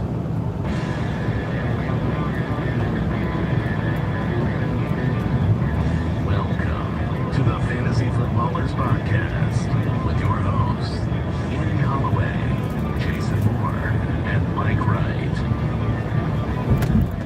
Oh, welcome in. Hey, it's football time. Thursday, October 2nd. It is football time. We have a game tonight. We have... Some of the 49ers will be there. Yeah, it's a total of 1.5 teams competing. Good luck. All 3 of them got it. Oh, yes. Seriously. Juszczyk will get the ball. Oh, Juszczyk will have to touch the ball. They're fielding 34 players to pay on between all 3 teams. It's going to be wild. Interdivisional game. And the Rams take on what's left of the 49ers. We previewed it on yesterday's show, but we didn't know at the time that there would be 3 more players ruled out of this game. So we'll talk about that momentarily. Time for the starts. Starts of the week, presented by U.S. Bank. It is week 5. It is time for the start. Let's kick it off at the quarterback position. Jason, why don't you lead the way? Sure, I'm going to start with Daniel Jones, who last week was pretty disappointing against the Rams. Threw a couple of picks, especially late as he was trying to come back. Would have been fine if his receiver, who he threw a bomb touchdown to, had held onto the ball while he crossed the goal line. That would have made things feel a lot different. He's currently, even including the bad fantasy output last week, the quarterback 7 on the season. He's looked really good to me. Like, watching him, he looks like a baby Josh Allen out there. He's running the ball well. He's rifling it well. The Raiders' defense is not very difficult, very predictable. They're running zone at the 2nd highest rate in the NFL at 89%. The cover 3 at 54% of the time, which is highest in the NFL. And Jones versus cover 3, third highest completion percentage, number 1 in yards per attempt, number 1 in passer rating. I think it's a good matchup for him. Some nerd stats over there. Nerd stats. It's funny, I was just curious. They're identical in size. Oh, are they? Yeah, and obviously you didn't mean it by size, but I'm just saying, like, I was just looking it up. Exact same height, exact same weight. Literal play style is, I think it's the jersey. I think it's like him in this white jersey. You start to think about it, just kind of looks like him sometimes. And again, white jerseys. The Bills are wearing those all whites, the rivalry jerseys. Yeah, I got a name for that. It's like Ice Out or Glacier Ice. Glacier. Probably. They're nice. All right, so you're going Daniel Jones. I'm going to go ahead and I'm calling this a nasty boy week. Oh, you got it. Wait. How nasty? Oh, we need underpants? You let me know. This one always requires some form of underpants. Don't give me anything crazy. Steel underpants. Steel. Because it's a permanent... Let me know if I got to get the blacksmith back out here. I'll let you make a brief comment about starts of the week. It's a good reminder every year. Because I got some comments this past week where somebody started... I think they started like Matthew Golden over DK Metcalf. And they did it, felt like the start of the week meant you start them no matter what over everybody. That's not what the start of the week is. The start of the week is a player that they still slide in our rankings in a certain spot, but we believe that they have the high upside. They're a good start, but it doesn't mean that you bench a player that has a much higher projection for the week in light of the start of the week just to get them into your lineup. This is more like, hey, go play this player if you have the opportunity to play them. If you're making a decision, we like them this week. Justin Fields is a permanent Steel Underpants play of the week because Justin Fields can be the number 3, number 6, number 5 quarterback of the week, like he's been twice. He can also play 3 quarters and score 4 fantasy points, like he did against Buffalo. In week 2, he was outside of the top 32 quarterbacks. Yeah, he was a quarterback 35 in a week he started and played 3 quarters against Buffalo. That's amazing. He's always a Steel Underpants play, but it is Dallas. As volatile as Justin Fields is, he is so explosive in the running game. He has an elite wide receiver in Garrett Wilson. He will have Breece Hall available in the screen and the check down game all game long. And the Dallas pass defense, look, last week was Jordan Love. He had a great week. Start of the week at quarterback against Dallas, playing it back with Justin Fields. It is a safe start this week. It really is. The Steel Underpants, you don't even have to wear them, I don't think. It's an option. They're not comfortable. No, there's a lot of changes. Are you telling people to Donald Duck right now? I think you could do that if you want. Okay, I do. I want to talk to the people who have lost their quarterback. Maybe Lamar is out. I don't know what to do. Brock Purdy was your backup plan for tonight. That's not going to go through. C.J. Stroud, a name not brought up very often on this show because his fantasy value is that something that belongs in the toilet. I can't remember the last time he was in this segment. Yeah, I cannot either. But here's the thing. He's playing Baltimore. And it was not that long ago. When we hear Baltimore Ravens, you associate them with, oh, that's an elite defense. They're scary. I don't want my players going against the Baltimore Ravens. We're back to the couple years. Yes, you do. Yeah, we're back to a couple years ago where it was, no, actually, you target the Baltimore Ravens. Baltimore 30th in schedule adjusted fantasy points allowed to quarterbacks, 31st in passing yards per game allowed. C.J. Stroud is going to have a decent game. I'm not calling him to be a top 5 guy, but he is playable as a top 12 guy, and that's just with his arm. And C.J. Stroud is actually running a little bit more. He has 12 total quarterback scrambles, and that's tied with Caleb and Baker, who we associate more with running. Stroud, through 4 games on pace for 72 rushing attempts. We'll take that to boost the baseline just a little bit more, and I think he's going to have a good game through the air. Okay, C.J. Stroud makes an appearance. All right, David Montgomery is my running back start of the week. In week 3, he won you your week. And mine. He was awesome at 151. Oh, in week 4, he lost you the week. And mine. And that's really why I'm telling people, like, you need to start him. And last week was the Cleveland Browns. They have shut down they shut down Derrick Henry, who looked unstoppable. They shut down the Detroit Lions, which are usually unstoppable. They shut down Josh Jacobs. And so, yeah, he had a very bad week last week, 9 for 12. Pure diaper gravy. Nice. But this is a prime spot for Detroit. The running game, the game script in Cincinnati. They have a 30-point implied team total, highest on the week. You know they're going to be able to run on them. Cincinnati's allowing the 6th highest yards before contact per attempt, 2nd most missed tackles.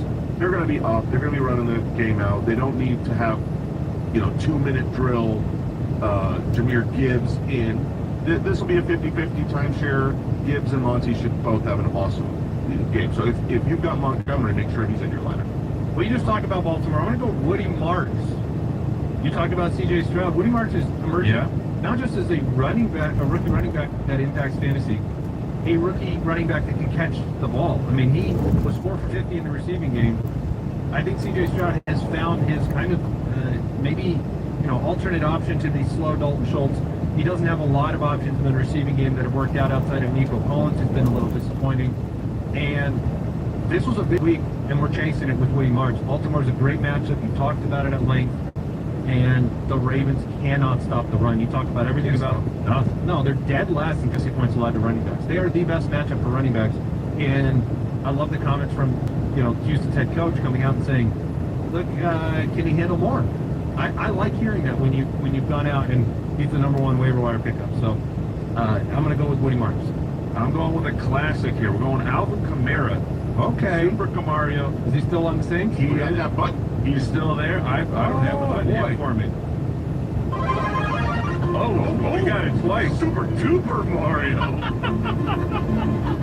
I'm guessing our producers didn't expect me to hit that button. That really makes me feel like you got to hit yours again. So, no, I don't. Man, that was a lot. That was too much caffeine. Yeah, I don't know if he's going to be that super. that was pretty lengthy there. It's been quiet for Kamara. Saints are losing team, and he has just 15 targets through 4 games. That is very Kamara-like. But he's still seeing 20 opportunities, and the matchup with the Giants here, look, it's too good to consider benching him. New York is 31st in schedule adjusted points to the running back, 30th in yards before contact. So I think that Alvin Kamara is in a good spot here to maybe have his first true good game of the year. Who you got? All right. My wife. Wait, really? My Lad McConkey. Yes, Lad McConkey. I'm so happy to hear your reaction. That's wild. Did you see who my guy is? I did not.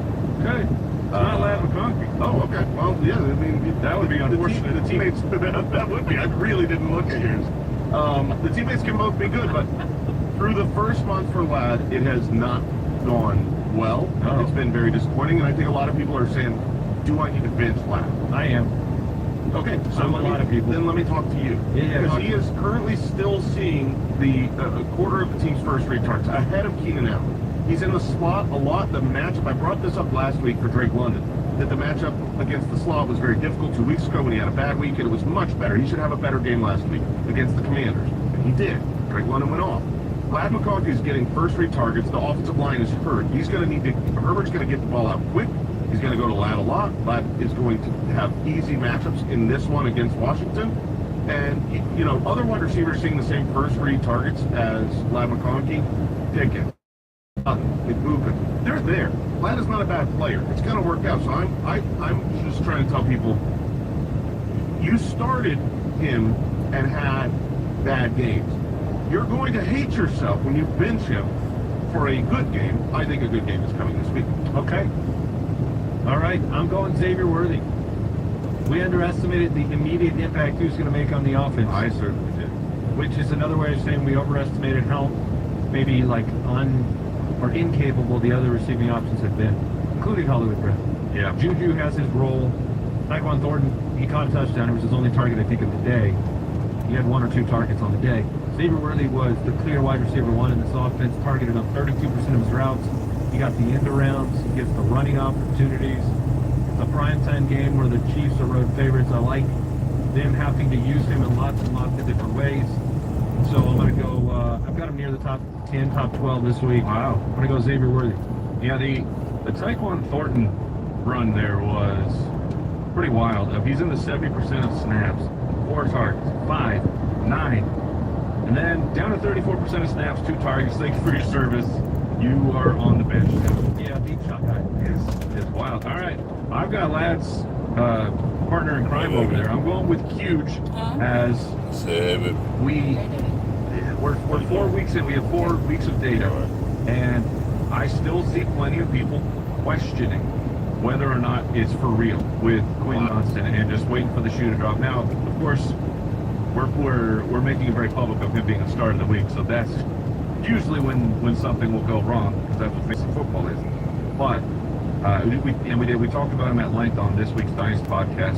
He's on pace for 157 targets. He's on pace for 1,400 yards, 17 touchdowns. Jason highlighted the matchup. I just wanted to point out to people that I think it's for real. I think what's going on with Quentin Johnston is real, and we're going to keep playing him and not doubt it. We're just going to put him in the lineup. He's a player that enters the category. I'm playing him over almost everyone. That's what he said. Huge. Almost everyone. Yeah, if I had Huge and Ladd, it would be Huge. Huge is seemingly their best fantasy wide receiver. Even if he's not their best actual wide receiver, he is the type of targets he's getting, the yards after catch ability. He just looks so good. He looks like he's settled down. He's a go-to guy. I will say for the Ladd McConkey argument, whether it's this week or throughout the season, you would expect Keenan Allen to, it's harder on older wide receivers to keep it going, whether it's just injury or consistency as the seasons go on. And we've seen this frequently. Late career Larry Fitzgerald and Hines Ward, like you didn't necessarily have as much success as the season went on. So like it is possible that Ladd kind of reemerges, and I'll throw it out for people because I have seen this question. Do I have permission to play Quentin Johnston over Jamar Chase? Oh, absolutely. And the answer is yes. Yeah. It feels, I get it. When you actually are looking at your lineup, clicking buttons, moving players around, it feels bad. But that is what I would be doing. A month ago, we could have never even fathomed saying that would be acceptable. It's actually, like, I'm amazed how comfortable I feel playing.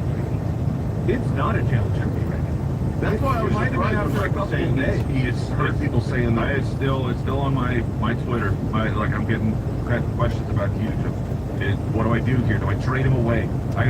It's gonna end, right? Is the shoe gonna drop? Yeah. No, I don't think it Would I does. trade Jamar for Huge straight up in a redraft? Yes, I would.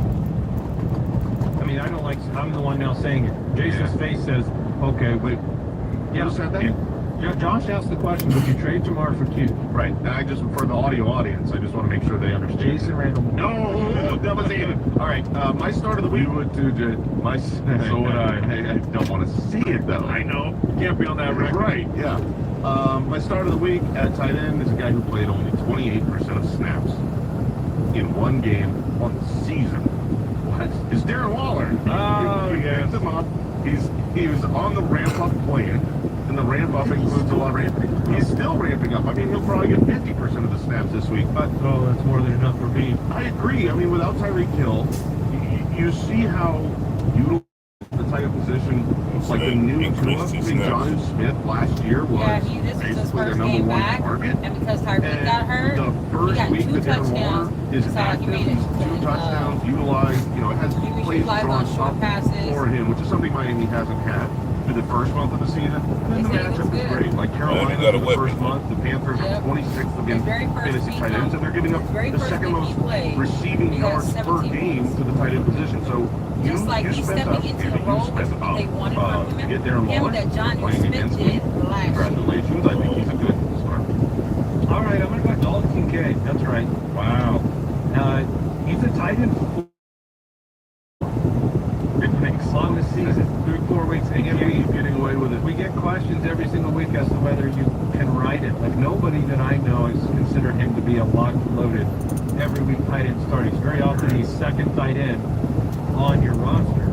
And, he's already got 3 touchdowns on the year. He's been involved. Those are the connections that we had missed in years past. And basically, I want a piece of the Josh Allen Bills offense on Sunday Night Football this week. It's the second highest implied point total of the week. New England's secondary has had issues, and ultimately, one of the things that New England has gotten back is Christian Gonzalez. I think you get more concentration into the tight end position this week. I think that there's an opportunity for Kincaid to be a very solid play. I like it. I like that. And I'm staying in the flank with Jake Ferguson, a.k.a. Fergalicious. It is out of control what is happening with this man. 34 receptions. It is the most by a tight end in the first 4 games of the season since the year 2000. He is seeing this. He's targeted on 30% of his routes. That's the same as Drake London. The Jets Cowboys game at the 47-point over/under. This one would not be shocking to see a replay of what we saw with the previous Cowboy game when it ended 40-40. Even though Fields is a wild card, I'm with Andy. I can't wait to play him for my team, and I'm so excited to watch this game as we have 2 pretty inept defenses against offenses that can get it going. So just stick with Jake Ferguson. It's fantastic. All right, that was Starts of the Week presented by U.S. Bank Smartly Signature Visa Card. Visit usbank.com/smartlycard to learn how you can earn cash back on every purchase. The creditor and issuer of this card is U.S. Bank National Association, pursuant to a license from Visa USA Inc. Some restrictions may apply. We're jumping into a break, coming back with the forecast. Here's what we're talking about on Sirius XM Fantasy Sports Radio. I don't know how you can start only Charbonnet. Walker is a top 16 guy for me. Charbonnet, I barely makes the top 30. I know that, Zay has been great to start this season, but that's with Lamar. This team is completely different. Would you rather roster rest of the season Tedderall, McMillan, Marvin Harrison Jr.? McMillan looks the part. Every time I watch him, I'm like, oh yeah, this guy is a good player. Sirius XM Fantasy Sports Radio, Channel 87. Now that I'm a dad, I can't stop thinking about what would happen to my kids if something happened to me. Like losing a house or not affording college. Yeah, that used to keep me up at night too. That's why I finally got life insurance from Ethos. It's 100% online. No medical exams, just a few health questions. I got $2 million in coverage for around $2 a day. I never realized it was that simple. Get your free quote at ethos.com/win. That's ethos.com/win. Rates may vary. Build monthly example rate 10-year term life policy for a 35-year-old healthy non-smoking male. You want to run a successful business? You better have the right people. And if you don't have the right people, nothing else is going to work. And that's why I use ZipRecruiter to hire. I'm Marcus Lamanis, leader of 2 public companies and investor in businesses across America. And for me, success comes down to the 3 P's. People, process, and product. Thousands of people are on ZipRecruiter looking for work. People with the skills and experience to do your job right. You post a job, and they find you qualified candidates fast. You don't need to wait around. With ZipRecruiter, you can find the right person right away. And a strong team means fewer fires to put out and a lot less stress at the end of the day. ZipRecruiter, the #1 rated hiring site according to G2, because it works. Try it for free at ZipRecruiter.com/Marcus. ZipRecruiter.com/Marcus. That's ZipRecruiter.com/Marcus. What's going on, fantasy football fans? It's Andy from the Fantasy Footballers. Are you on the hunt for a fantasy championship? I'd like to invite you to join the #1 fantasy football community on earth at jointhefoot.com and become an official Foot Clan member. Enjoy our in-season app packed with resources to help you win every single week, including our ultimate dashboard that optimizes weekly lineups, highlights waiver pickups, and so much more. Check it out and join right now at jointhefoot.com. For a limited time at McDonald's, get a Big Mac extra value meal for $8. That means 2 more Big Macs, special sauce, lettuce, cheese, onions on a sesame seed bun, and medium fries, and a drink. We may need to change that too. Prices and participation may vary. It's Carrie's country. You're just living in it. You want to hear a variety. You don't want to hear the same songs. You want new things for your ear to gravitate toward. Travel to Carrie Underwood's own channel, Carrie's Country, anytime. Sirius XM Channel 16. Hey, it's Jeff Ratcliffe from the Jeff Ratcliffe Show. Tomorrow at 8 a.m. Eastern, we're previewing Week 5 in fantasy football. The Jeff Ratcliffe Show, 8 a.m. Eastern. Before you pull the trigger on that trade, you might want to run it by us first. Sirius XM Fantasy Sports Radio. Hey, Fantasy Lifers, Kendall Valenzuela here. We're your secret weapon this season, helping you crush your matchups, win your leagues, and flex on your friends every single week. I'm here to help the listeners. It's not about me. From injury updates to start-sit advice, we've got everything you need to live your best fantasy life. Chase. Touchdown. Catch us Monday through Saturday at 10 a.m. Eastern and game day Sundays at 7 a.m. Eastern on SiriusXM Fantasy Sports Radio Channel 87 and on the SiriusXM app. All right, it's week 5. Fantasy Forecast, presented by Prize Picks. All right, we have our first set of bye weeks. So who's the 4 teams? I don't see them listed at the top here. It's Atlanta, the Green Bay, Chicago, and Steelers. We know our football. Leading the division, right? I was asked the question, the Steelers are leading the AFC. They're going to win. They're going to win the division. Very, very much so. It is, somebody asked me that yesterday. Who wins the NFC North or AFC North? I'm like, it's the Steelers. How do they not? Yeah, I mean, it's going to be. The Ravens are depleted. The Bengals have lost their season. And then it's the Browns. So they've got to run. Dude, that's crazy. It's probably going to be them. Speaking of the Browns, set those alarms again, West Coasters. Ooh. And it's Minnesota once again, Mike. Nice and early, Gordon Mason. 6 in the morning again. The Tunisia Vikings taking on the Cleveland Browns at 1-3. The Vikings 4.5-point favorites there in London. Over/under 36.5. Yesterday, you heard me say it. This is my almost upset of the week. Done in this game. I think that Dylan Gabriel can do a better job not turning the ball over compared to what Joe Flacco has been providing in recent weeks. You know, last week, Carson Wentz, 6 sacks, 2 hits, a fumble. He gets to face this defensive front in Myles Garrett and company. It is going to be a close game, I think. I've had a lot of people come out and they're like, no, Minnesota's going to stomp on them. You're stupid. We'll see. I might be. Dylan Gabriel is a rookie quarterback. It's hard to bank on that player winning. And I did not really. You posted a photo of of Joe Flacco and Dylan Gabriel. Yeah, he's not big. And I know Flacco's a giant. Dylan Gabriel listed on our website right now, 5'11", 205. What is Kyler? Probably 5'9", but heavier, I'm guessing. Let's see. Kyler is listed at 5'10", 207. Yeah. So they're pretty similar, and they both. We'll see. Yeah. Dylan Gabriel gets the opportunity. He will not have Tillman. Tillman will be out. Jerry Jeudy, he's been averaging the targets, those Cleveland targets, but it's not been good. He's been outside the top 30 every week. I don't think way worse than last year. I agree with you that this might be better for the Browns as far as winning the game, but this is not better for the Browns offense for fantasy football purposes. Joe Flacco going out and throwing 2 picks is great for fantasy. Let him keep swinging it. Let him throw the ball 45 times. I think this is going to be a game. First of all, it's a run funnel defense, right? The Vikings are a very good pass defense. So you're down Cedric Tillman. You've got a rookie in his first start overseas against a very good pass defense. I think the Cleveland Browns are going to want to run the ball all day long as much as they can with Judkins, who I think is a fine start. And I'm not sure I want to start Jerry Jeudy. He's the Earl Fannin. I don't disagree with anything that you said, but I don't think any of those players were delivering for fantasy before the change.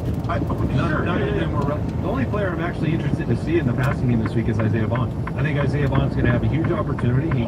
He started having a breakout last week. And I'm very curious to see the integration of Isaiah Bond into that lineup. I think he's a better wide receiver than Cedric Tillman. I think he's a better player than him. So if the opportunity is there, Isaiah Bond, it was a legal issue with his draft capital. Yeah.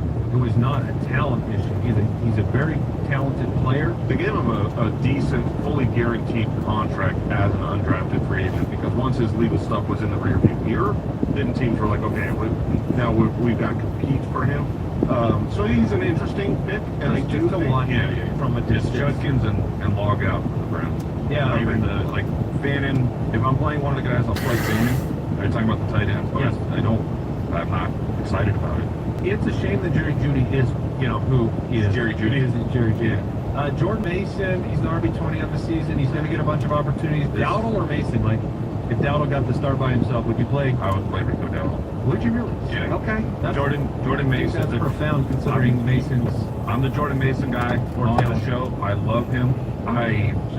He's not a munch test is what I was. Must bench. Hello. It's been a special week. It really has. You don't have to bench him. But I'm not excited to play him. All right. Probably because I said the word munch. Yeah. Oh, man. Munch bench. Okay. Sometimes the words cross. I guess we got 3 for 3 with the 3 of us this week. We're in good shape. He'll see volume, but if they're, Xavier Scott is their receiving back. He was a converted wide receiver. You may not have even heard of Xavier Scott, but he got a lot of play last week when they ended up down in the 2-minute drills and things like that. But Mason should see 15-plus opportunities, but I'm not real excited. Okay, let me ask you the wildest name. Okay. Jordan Mason, who, to me, I really don't want to play. Right. Or Michael Carter. That's risky business, but I would go Mason. I don't blame people who go Carter. I would still go Mason in that. It's tough when you've seen the Browns shut down everyone, and Jordan Mason's not a pass-catching back. The combination is like, okay, he could easily get a touchdown in this game, and that's what I'm totally that's fine. What you're hoping for. I mean, for what it's worth, fantasy points allowed. I know we have the rank, but fantasy points allowed for the Browns at 13.7 against Cincy, 6.3 against Baltimore, 12.4 against Green Bay, 19 last week against Detroit. They are favored. So if they being the Vikings. So if it goes according to plan, at least the Vikings should be in a position where some volume is there. It's not a great matchup. Yeah. Justin Jefferson, Jordan Addison, T.J. Hawkinson. Where are we at with the receiving core behind Hawkinson? I'm done. Oh, you're retiring? I'm done. Finished? You gave him a shot. On the bench, you're not cutting him. I don't know, maybe. I'm done. I'm done with this experiment. I think I would bench him. Well, okay, Hunter Henry over him. I certainly would.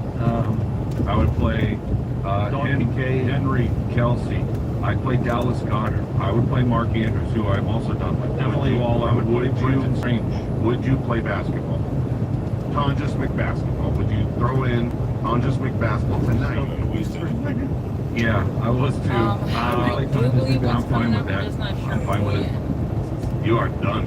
He is done. I'll let you know when I He might be see done, something. unfortunately. The Raiders at 1-3 take on the 3-1 Indianapolis Colts. Colts heavy 7-point home favorites from under 47.5. Straight over under. Still gives the Raiders over 20 points. Colts 27. I was asked yesterday on the card stream, that's how you how do I feel about Ashton Jinty right now? It was nice to have a breakout game, but what people need to understand is that they've lost their offensive left tackle. And he is their best offensive lineman and was the one that, at least last week, the big runs were predicated upon running behind him. Look at all his runs. It was like running to the left side, good. Running to the right side, bad. And then now the left side. Yeah, it does hurt. It takes, you're not going to bench Jinty. Nobody's going to do that after what he did last week. I love the fact he got involved in the passing game. I'm very curious about Brock Bowers' actual health right now. As you look at his average depth of target, you look at his contributions to this offense, and you just watch the game. Like, he doesn't look as explosive with his knee brace on. He's practicing with it again this week. I agree with Jason saying, look, maybe later on in the season, as he gets over that injury, it'll be better. But is he involved in the passing game? You're obviously going to start him, but it's been their offensive line is already a point of contention, and now you've lost your left tackle. So it sucks. On that note, losing the left tackle, I do think the Colts are a pretty darn good defense. They've had a lot of sacks. Week 1 they had 3 sacks. Week 3 they had 4. They had 3 last week. This offensive line looks suspect, and this game is in Indianapolis. So you like that defense? I do. I think the DST for the Colts could be they could get a touchdown this one. So if you look at the one weakness for the Colts this year from a fantasy perspective, where they're giving up points, they're shutting down the run pretty well. Giving up 34 fantasy points a game to wide receivers. It's one of the reasons I like Jacoby Myers. I actually kind of made a... You overpaid to trade for him so you could start him against me. That's how confident you are. Yeah, it was kind of like I wanted a chance to grab Jacoby Myers right now when he had a couple of down weeks. And I think Geno Smith, we see the Jekyll and Hyde performances.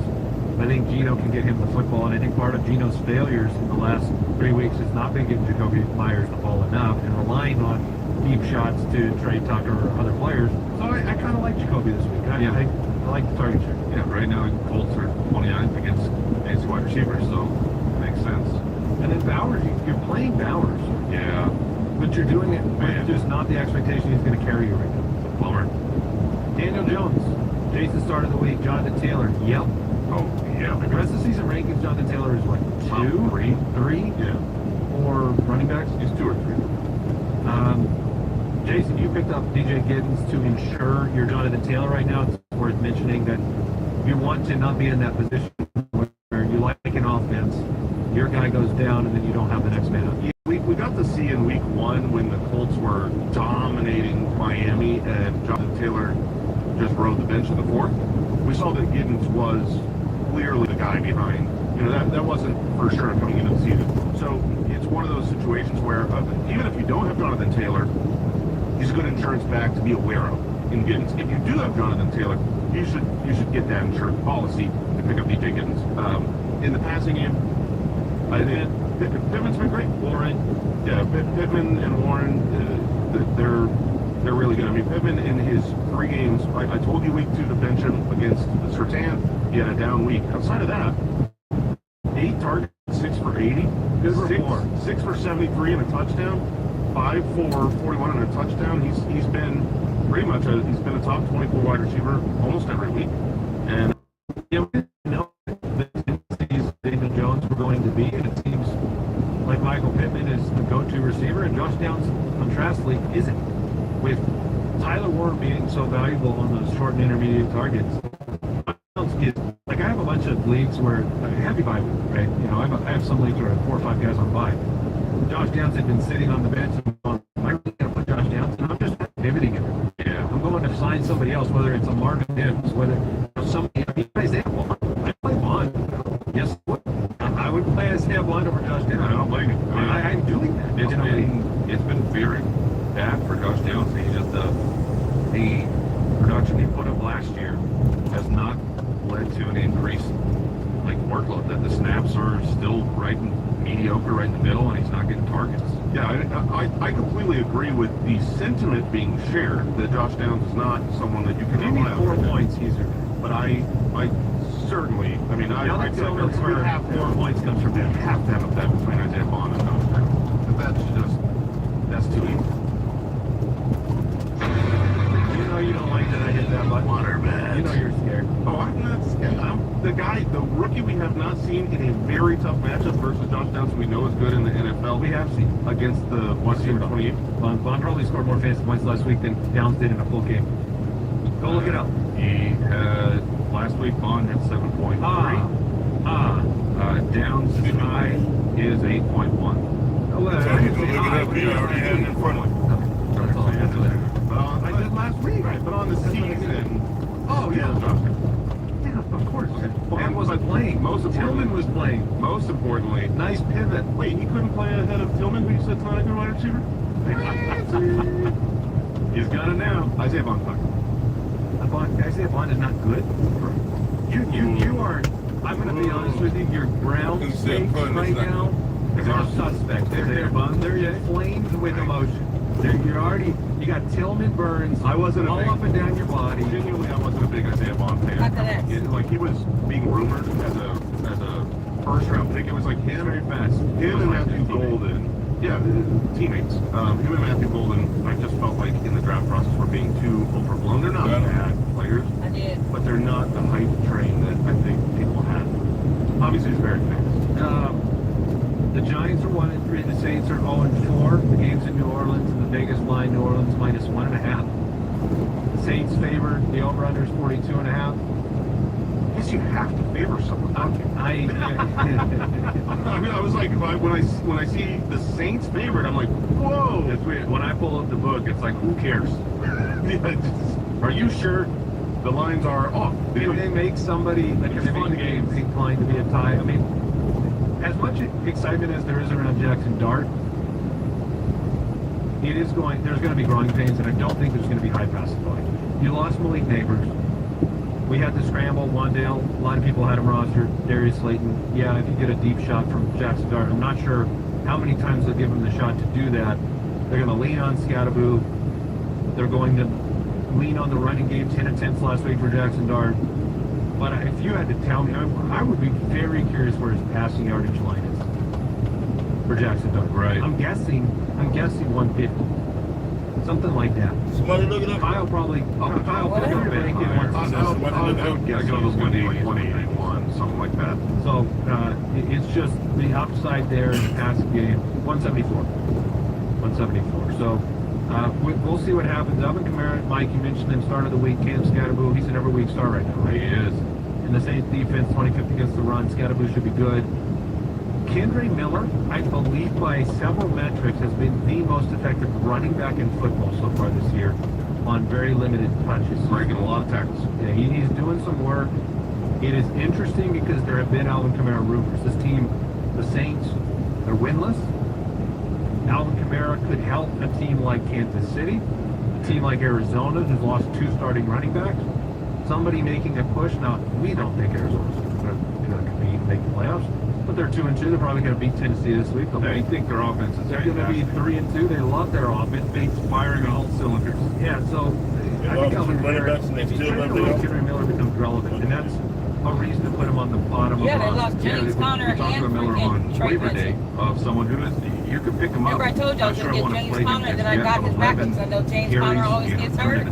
Trey Benson got hurt, now he's out for the rest of the season too. Could just grow naturally over time. And then you have that kind of narrative, what if Alvin Kamara is traded? Yeah, it's hard for me to imagine his contract, like personnel-wise, like trading Kamara makes sense for the Saints. Other teams trade for Kamara makes sense, but his contract is still pretty big, so that's a hard one to swallow. But regardless of that, Kamara's been injured the last two years. He's an older back, so Kendre, I think, is if I didn't have the starting running back and I had to choose whether it was Kendre Miller or the aforementioned DJ Giddens, I'd much rather have Kendre Miller, sure.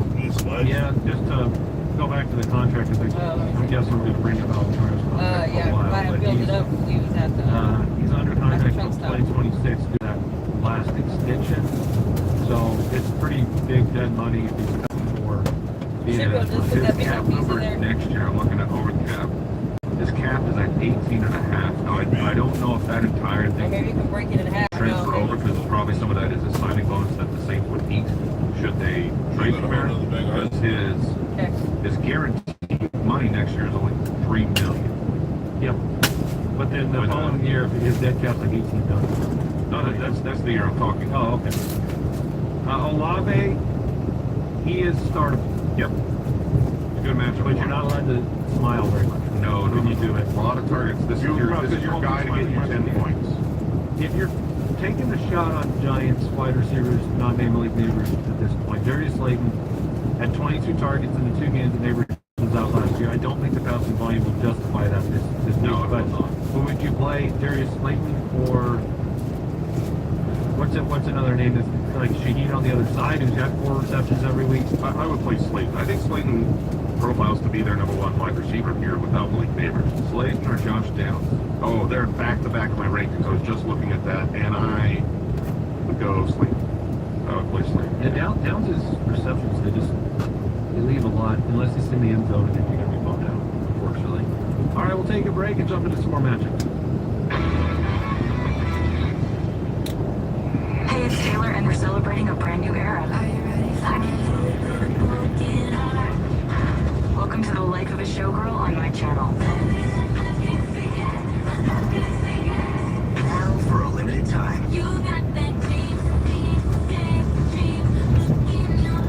Taylor's channel 13 on SiriusXM. At home with the SiriusXM app on your phone, computer, Alexa, TV, or other internet-connected devices. Yeah, baby, that's show business for you.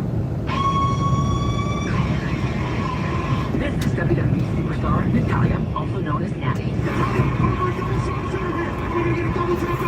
Join me and Dave LaBretta every Thursday at 11 a.m. Eastern for The Heartbeat, where we talk the biggest stories in and out of the wrestling ring and feature pro wrestling's biggest stars. Don't miss 1 hour of unfiltered and unhinged wrestling talk. Catch The Heartbeat exclusively on Pro Wrestling Nation 24/7, channel 156, and on the SiriusXM app. NFL fans, what's your favorite touchdown? There's over 100 years of TDs to pick from. For me, it's the next one, because with DraftKings Sportsbook, an official sports betting partner of the NFL. Every touchdown could bring you closer to cashing in. DraftKings Sportsbook delivers the unmatched intensity of the NFL right to your fingertips. From first touchdown scorer to anytime TV props, or the thrill of live in-game betting, every snap is loaded with opportunity. Here's the best part. Bet just $5, and if your bet wins, you'll get $200 in bonus bets instantly. Your team hitting pay dirt pays out to you. Download the DraftKings Sportsbook app and use promo code Fantasy Radio. That's code Fantasy Radio to turn $5 into $200 in bonus bets if your bet wins. In partnership with DraftKings, the crown is yours. Gambling problem? Call 1-800-GAMBLER. In New York, call 877-8-HOPE-NY or text HOPE-NY 467-369. In Connecticut, help is available for problem gambling. Call 888-789-7777 or visit ccpg.org. Please play responsibly. On behalf of Boot Hill Casino and Resort in Kansas, fees may apply in Illinois. 21 and over. Age and eligibility varies by jurisdiction. Void in Ontario. Bet must win to receive reward. Minimum -500 odds required. Bonus bets expire 7 days after issuance. For additional terms and responsible gaming resources, see pkng.co/audio. T-Mobile is more than the best network in the game. They're now the best network in America, according to the experts at Ookla Speed Test. So MLB fans are connected from home to home plate with the most advanced 5G, the most towers, and a signal that goes farther than ever. You can keep up with your teams on the road, overseas, even on the grid. For baseball fans, it's better over here. Visit analysis by Ookla Speed Test until just data running 2025 compatible device split required for key satellites. See details at T-Mobile.com. Listening every day to comprehensive baseball coverage. Brought to you in part by Kohl's. Bring on back to school with on-trend styles at Kohl's and Kohl's.com, where families come first. The evening shine when the spotlight is the brightest. And it doesn't get any brighter than MLB's postseason. Shohei Ohtani unloads a 3-run home run. Hear every crucial moment unfold with the hometown announcers on Sirius XM and the Sirius XM app. Talk about the drama of the postseason on MLB Network Radio, Channel 89. All right, Dallas, 1-2-1. Oh, that'll be fun all year long. Taking on the New York Jets, who are 0-4. The game's in New York. Dallas is favored, 2.5 points on the road. The over-under is 47.5. We've talked a lot about this game already in the context of just Fields. This is the good stuff here. But, yeah, I mean, Dak right now. Oh, you know what? We thought it might be more of a challenge without the seeding. The game's in New York. Are you confident in that? He started this week. He is my starter this Against week. me. Against you, he's looked great every single week, even though he hasn't been necessarily good for fantasy. You should watch how he's delivering the ball. Week one, Wouldn't be right if I didn't. the quarterback was 29, didn't get 10 fantasy points, but he balled out against the Eagles. Yeah. If you watched the whole game, and just multiple touchdowns from Javonte Williams on the ground, and he against some very good green and was the #1 quarterback in fantasy. So it's a little scary without CD, but I'm confident enough to start him. You know, my stream of the week was Brock Purdy, but I got that time, and I think if I've got him, and I do, I'm starting. Is your confidence in George Pickens maximized here on the road? Sauce Gardner, the secondary for the Jets. Do you feel totally confident in Pickens being a top 24 play? It's really hard, even against a tough matchup. It's difficult to imagine benching the number 5 wide receiver on the season. I just don't think it's a really tough matchup.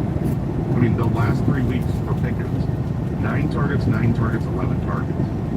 So that's a lot of targets. It's really, we definitely care about it. If they're not, well, the mic, if they're not from Cleveland. All right, Pickens, my wife Javonte, you got to play Javonte. He's been too good. Dak, Javonte, Pickens, Ferguson, stash Jaden Blue. Yeah, I guess I'm not that wild about stashing Jaden Blue just because Miles Sanders' injury looks short term, but it's fine For the weekend. Justin Fields, Yeah. Brees Hall going to get a ton of opportunities. No more Braylon Allen. Garrett Wilson, 37% target share, doing his darn best. That is literally, if you had to summarize the career for Garrett Wilson, doing his darn best is the summary It's the same Oh, boy, y'all got song coffee? I had when he was in Hawaii. Look at it, we got some out It's working. It's working for fantasy. 37% target share. That's just what he does. Top three in 3 of 4 games. And just pay attention to Mason Taylor and the target counts for Mason Taylor. Rookie tight end, hitting gap, Mason Taylor. Yeah, 6 targets, 7 targets the last 2 weeks. And the fact that Makes sense he'd be worked in too.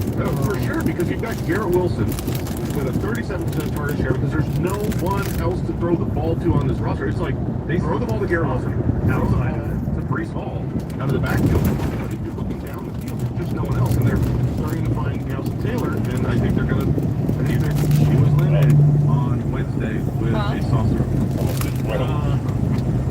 Got distracted. Ankle injury. Fix this. He was en route to practice. How productive does he need to be for you to like make the switch to get him out of Meows? Pretty productive. I don't think it's ever going to happen because the truth is, there are players who can be good for fantasy, yes, that don't have the dog in them. And what you have to do to prove the dog is something you have to have. No, I was like, I saw him from college film. I love Mason Taylor. No, you don't get to double side this thing. No, I can absolutely not. You don't get to double side this thing. There are. I mean, I don't like most cats, but some cats are cool. This cat's cool. Mason Taylor's a cool cat. He's a cool cat, man. He is. If we can get it to being like a beatnik, you know, it's just a hip cool cat. Yeah, jazz music. Oh, for sure, likes jazz music. Yeah, this was my notes on him from college. Obviously, he's the son of a Hall of Fame NFL player. So he grew up not traditional jazz music, but he likes the new, real poppy kind of, for sure. But you know, he looked like a professional tight end in college. Like he is always going to be in the right spot, at the right time, and do what is needed. I think he's a good player. I have no Okay. I could rip on this guy. The Denver Broncos are 2-2. They take on the undefeated Philadelphia Eagles. The Vegas line here, Philly minus 3.5. The over-under's 43.5. The Eagles have won 20 of their last 21 ball games. Favored at home here. Pretty low over-under. The only game that they've lost out of the last 21 games was a Washington game in which Hurts left in the first quarter.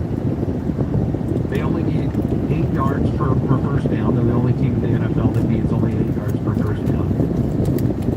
They are a complete team that can go 4-0 with an offense that everyone's obsessed with. I mean, I looked at Saquon Barkley. Like, Saquon's been fine, but I mean, he had 11 games over 100 yards less. He has none this season. Right? This is...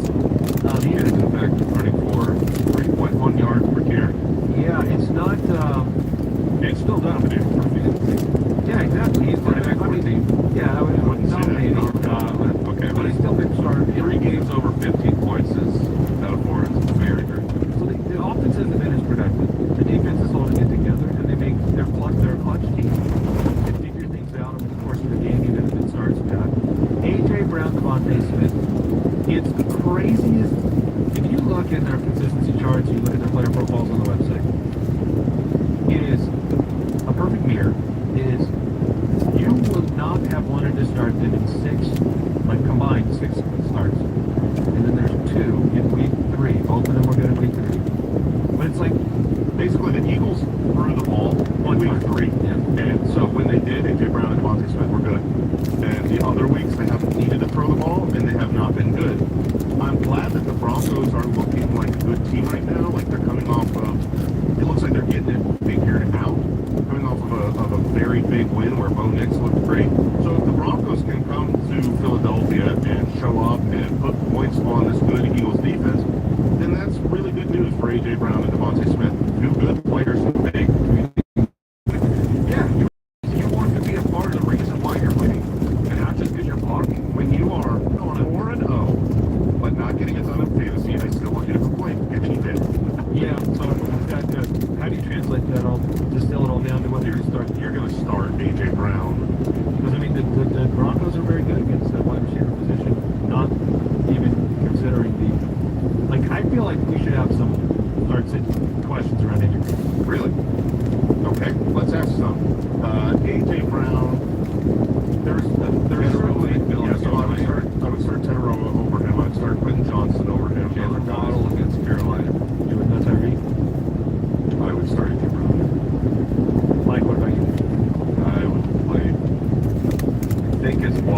I think the conversation has to start out. Can Denver score points? Like, in enough points that... Sutton in the same game. I play Sutton. Sutton or AJ Brown, you play Sutton. I play Sutton as well. I've got them back-to-back in my rankings. Sutton one spot ahead. So, how are we feeling about the Denver offense then in this game? Bo Nix, I am there. Dobbins, They're top third 20 place. 4 weeks. I'm a little worried about them going on the road and having success here. Sure. And not that everyone has the ability, but like Bo Nix has been my guy, my league of record team. I am playing Justin Fields this week over Bo Nix, and I have Sutton. So it's like I can put the stack in. I'm making the decision to separate it too, and I'm in a primetime fantasy matchup. It's like me versus one of the other top teams, and this is how I feel like I need to win. Yeah, I would play Dak, I would play Baker, I would play Kyler over Bo Nix. He's not like you have to bench him, but if you have other options with good matchups, I would play him over Bo Nix. That'll do it for today. We'll get into the rest of the matchups tomorrow. The Fantasy Face-Off and the Wheel of Shame returns on our Friday episode. Do not miss it. And check out the Fantasy Footballers community, the Foot Clan, and join thefoot.com. See you tomorrow, everybody. Goodbye. Thank you for listening to another episode of the Fantasy Footballers Podcast. Join our fantasy football community on jointhefoot.com and follow us on Twitter @TheFFBallers. Coming up next on Fantasy Sports Radio is the Fantasy Alarm Show.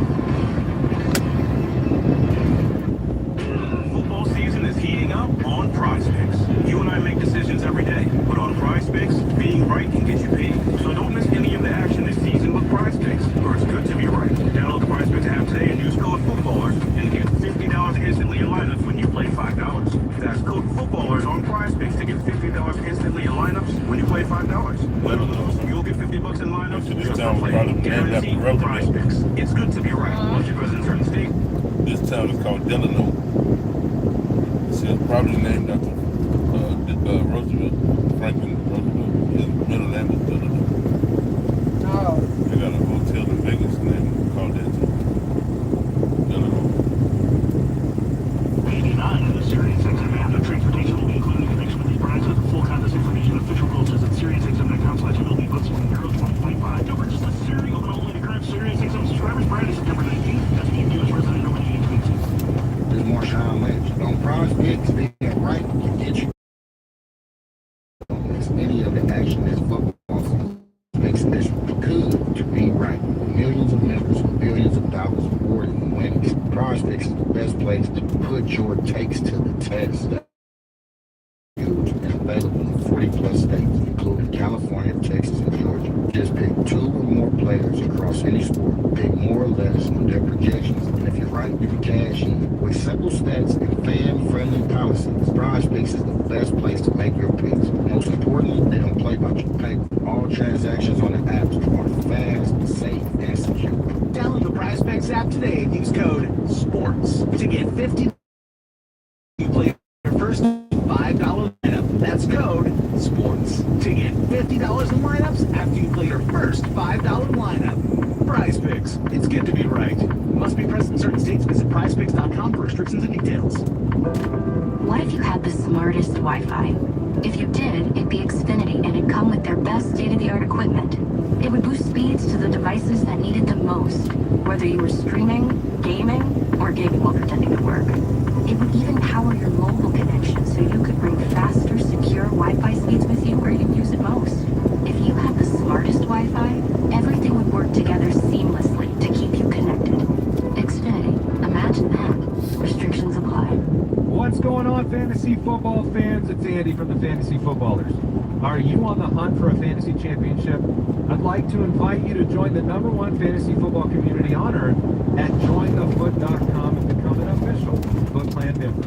Enjoy our in-season app packed with resources to help you win every single week, including our ultimate dashboard that optimizes weekly lineups, highlights waiver pickups, and so much more. Check it out and join right now at jointhefoot.com. Glenn Colton here. Join us for Smart Fantasy on midnight, Monday nights at 10 Eastern as we link into a fantasy football round right here on Fantasy Sports Radio.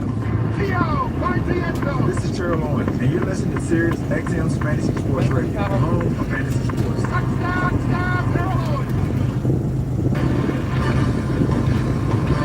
This is the Sirius XM Sports Update. Team 3 of the American League wild card, it just went final. The Tigers advance. They knock off the Guardians 6-3. Toronto face Seattle in the ALDS.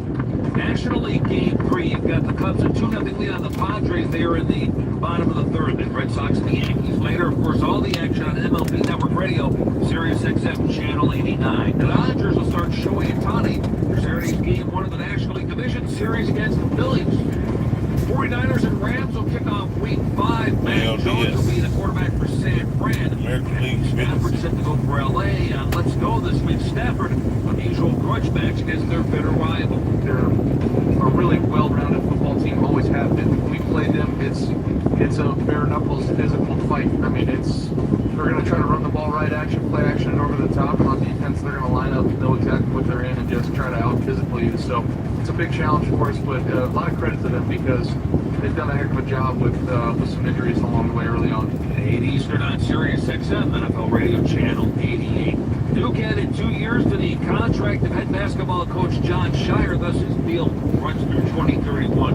Idaho and Oregon basketball coach Don Munson passed away at the age of 92. Munson was also an assistant at Michigan State, was credited with the recruitment of Irvin Johnson to East Lansing. The Ducks made defenseman Jackson Lacombe the highest paid player in team history.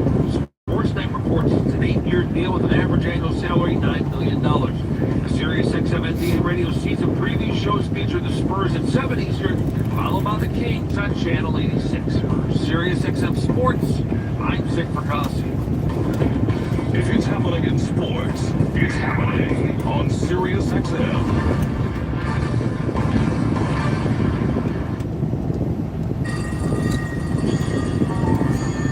An alarm you actually look forward to. This is the award-winning Fantasy Alarm Show on Sirius XM Fantasy Sports Radio. Birdie's under center. Play action. Inside pitch McCaffrey. He makes the catch. Makes a man miss. Breaks the tackle. And McCaffrey is in. We got the fantasy insight you need. Baby, look at that. Oh, baby. I am in. 2 yards left to go. Left side. Tough ready to throw up.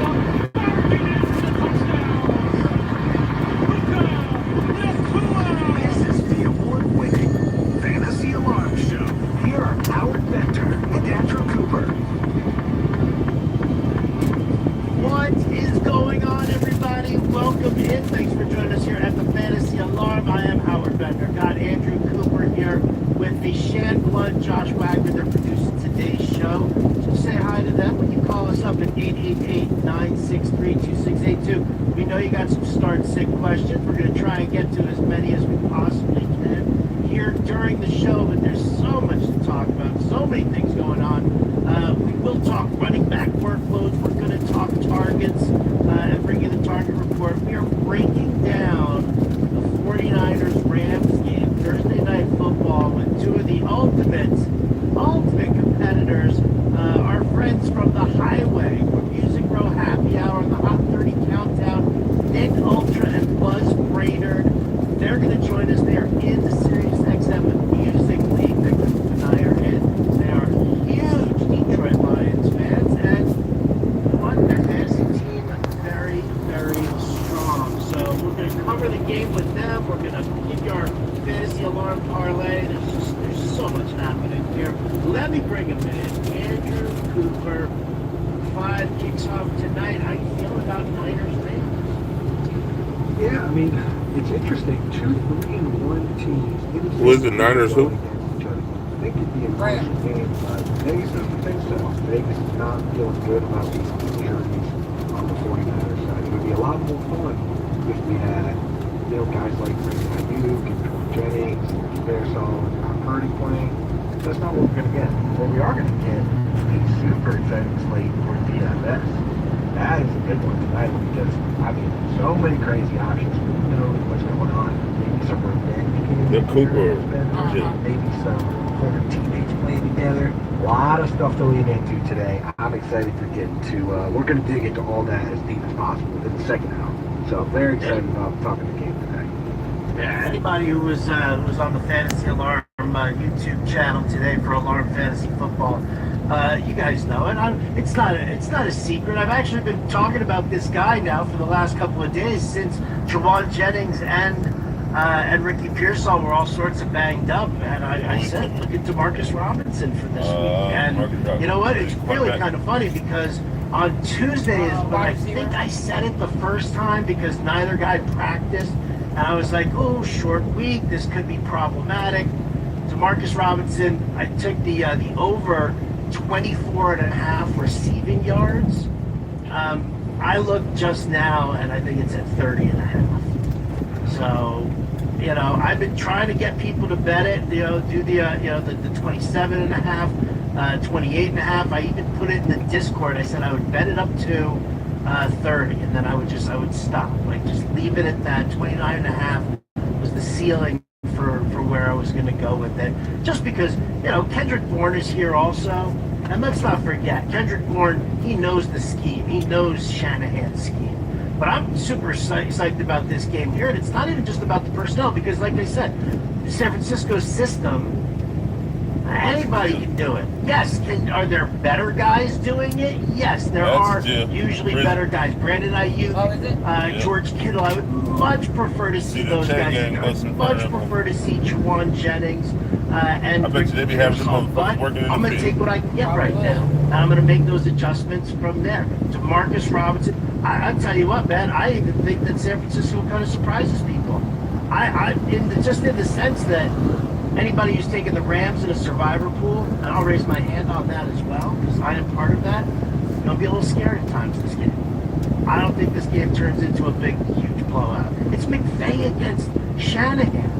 I'm not trying to sit here and make you like, oh, rah, let's be super psyched about it, because the game totals dropped down to 43.5 right now, and that's a full point from even when they announced that Brock Purdy wasn't going to start. So, you know, I'm not trying to get crazy about it, but I'm also not thinking that, you know, the Rams are just going to absolutely steamroll. Because if that's the case, if the Rams are just going to steamroll, well, then do you really want to be invested in that passing attack? You know, is Puka Nacua going to get his 12 to 14 targets? Not if they're up 31-3 in the second quarter.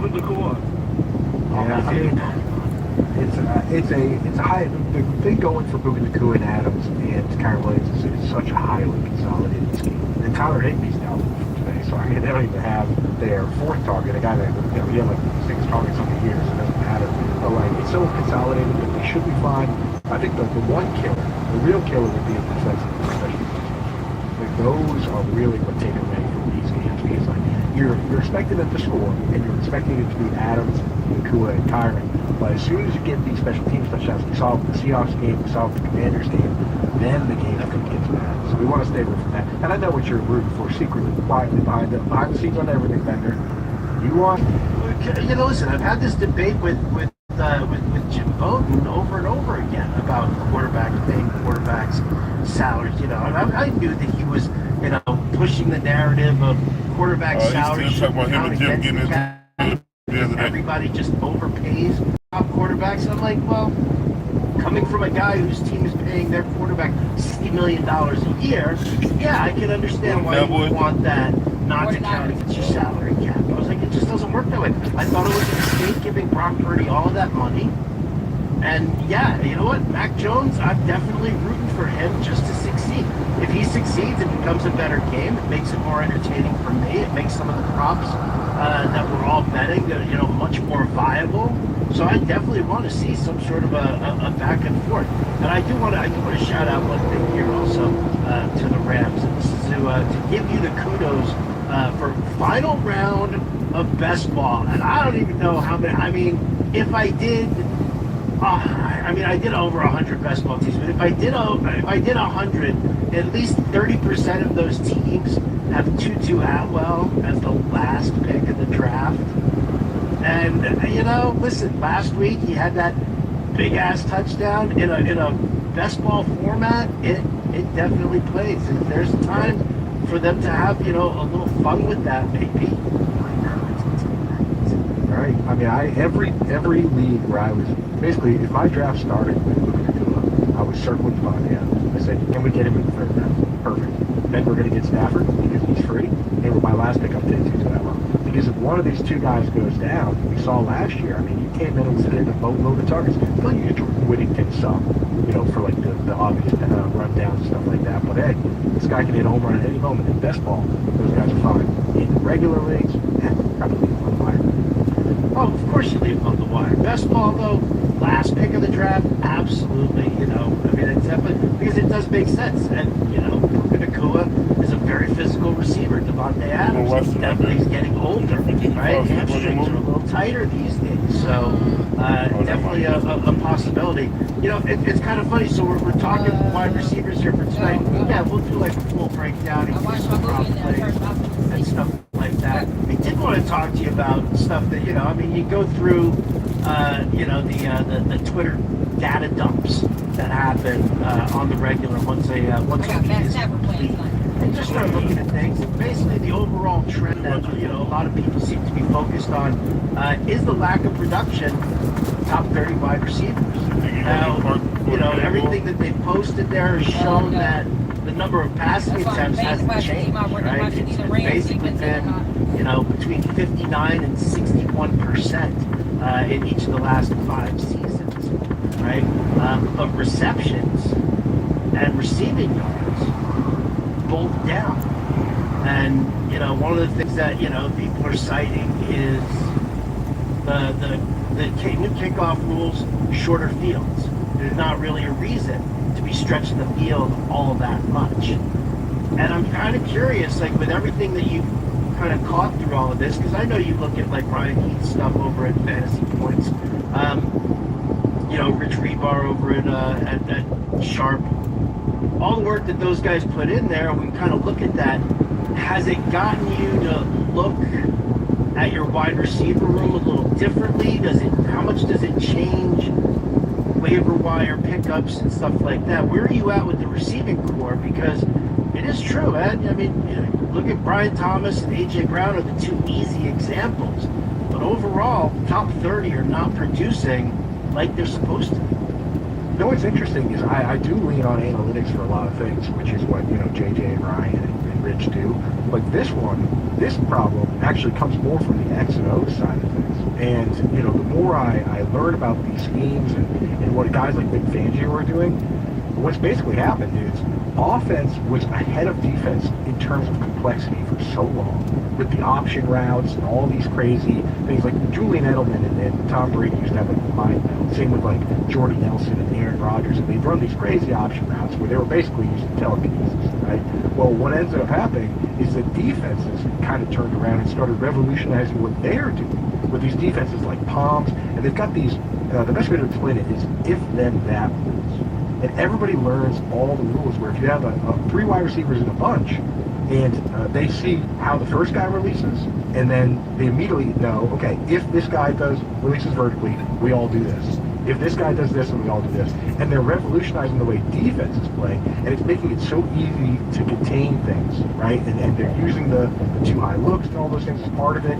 So what you end up seeing is the defenses are now pushing back. The offenses are pushing back the only way they know how, which is by running it more, loading up on tight ends in the slot and multiple tight end sets, and doing the dink and dunk stuff underneath.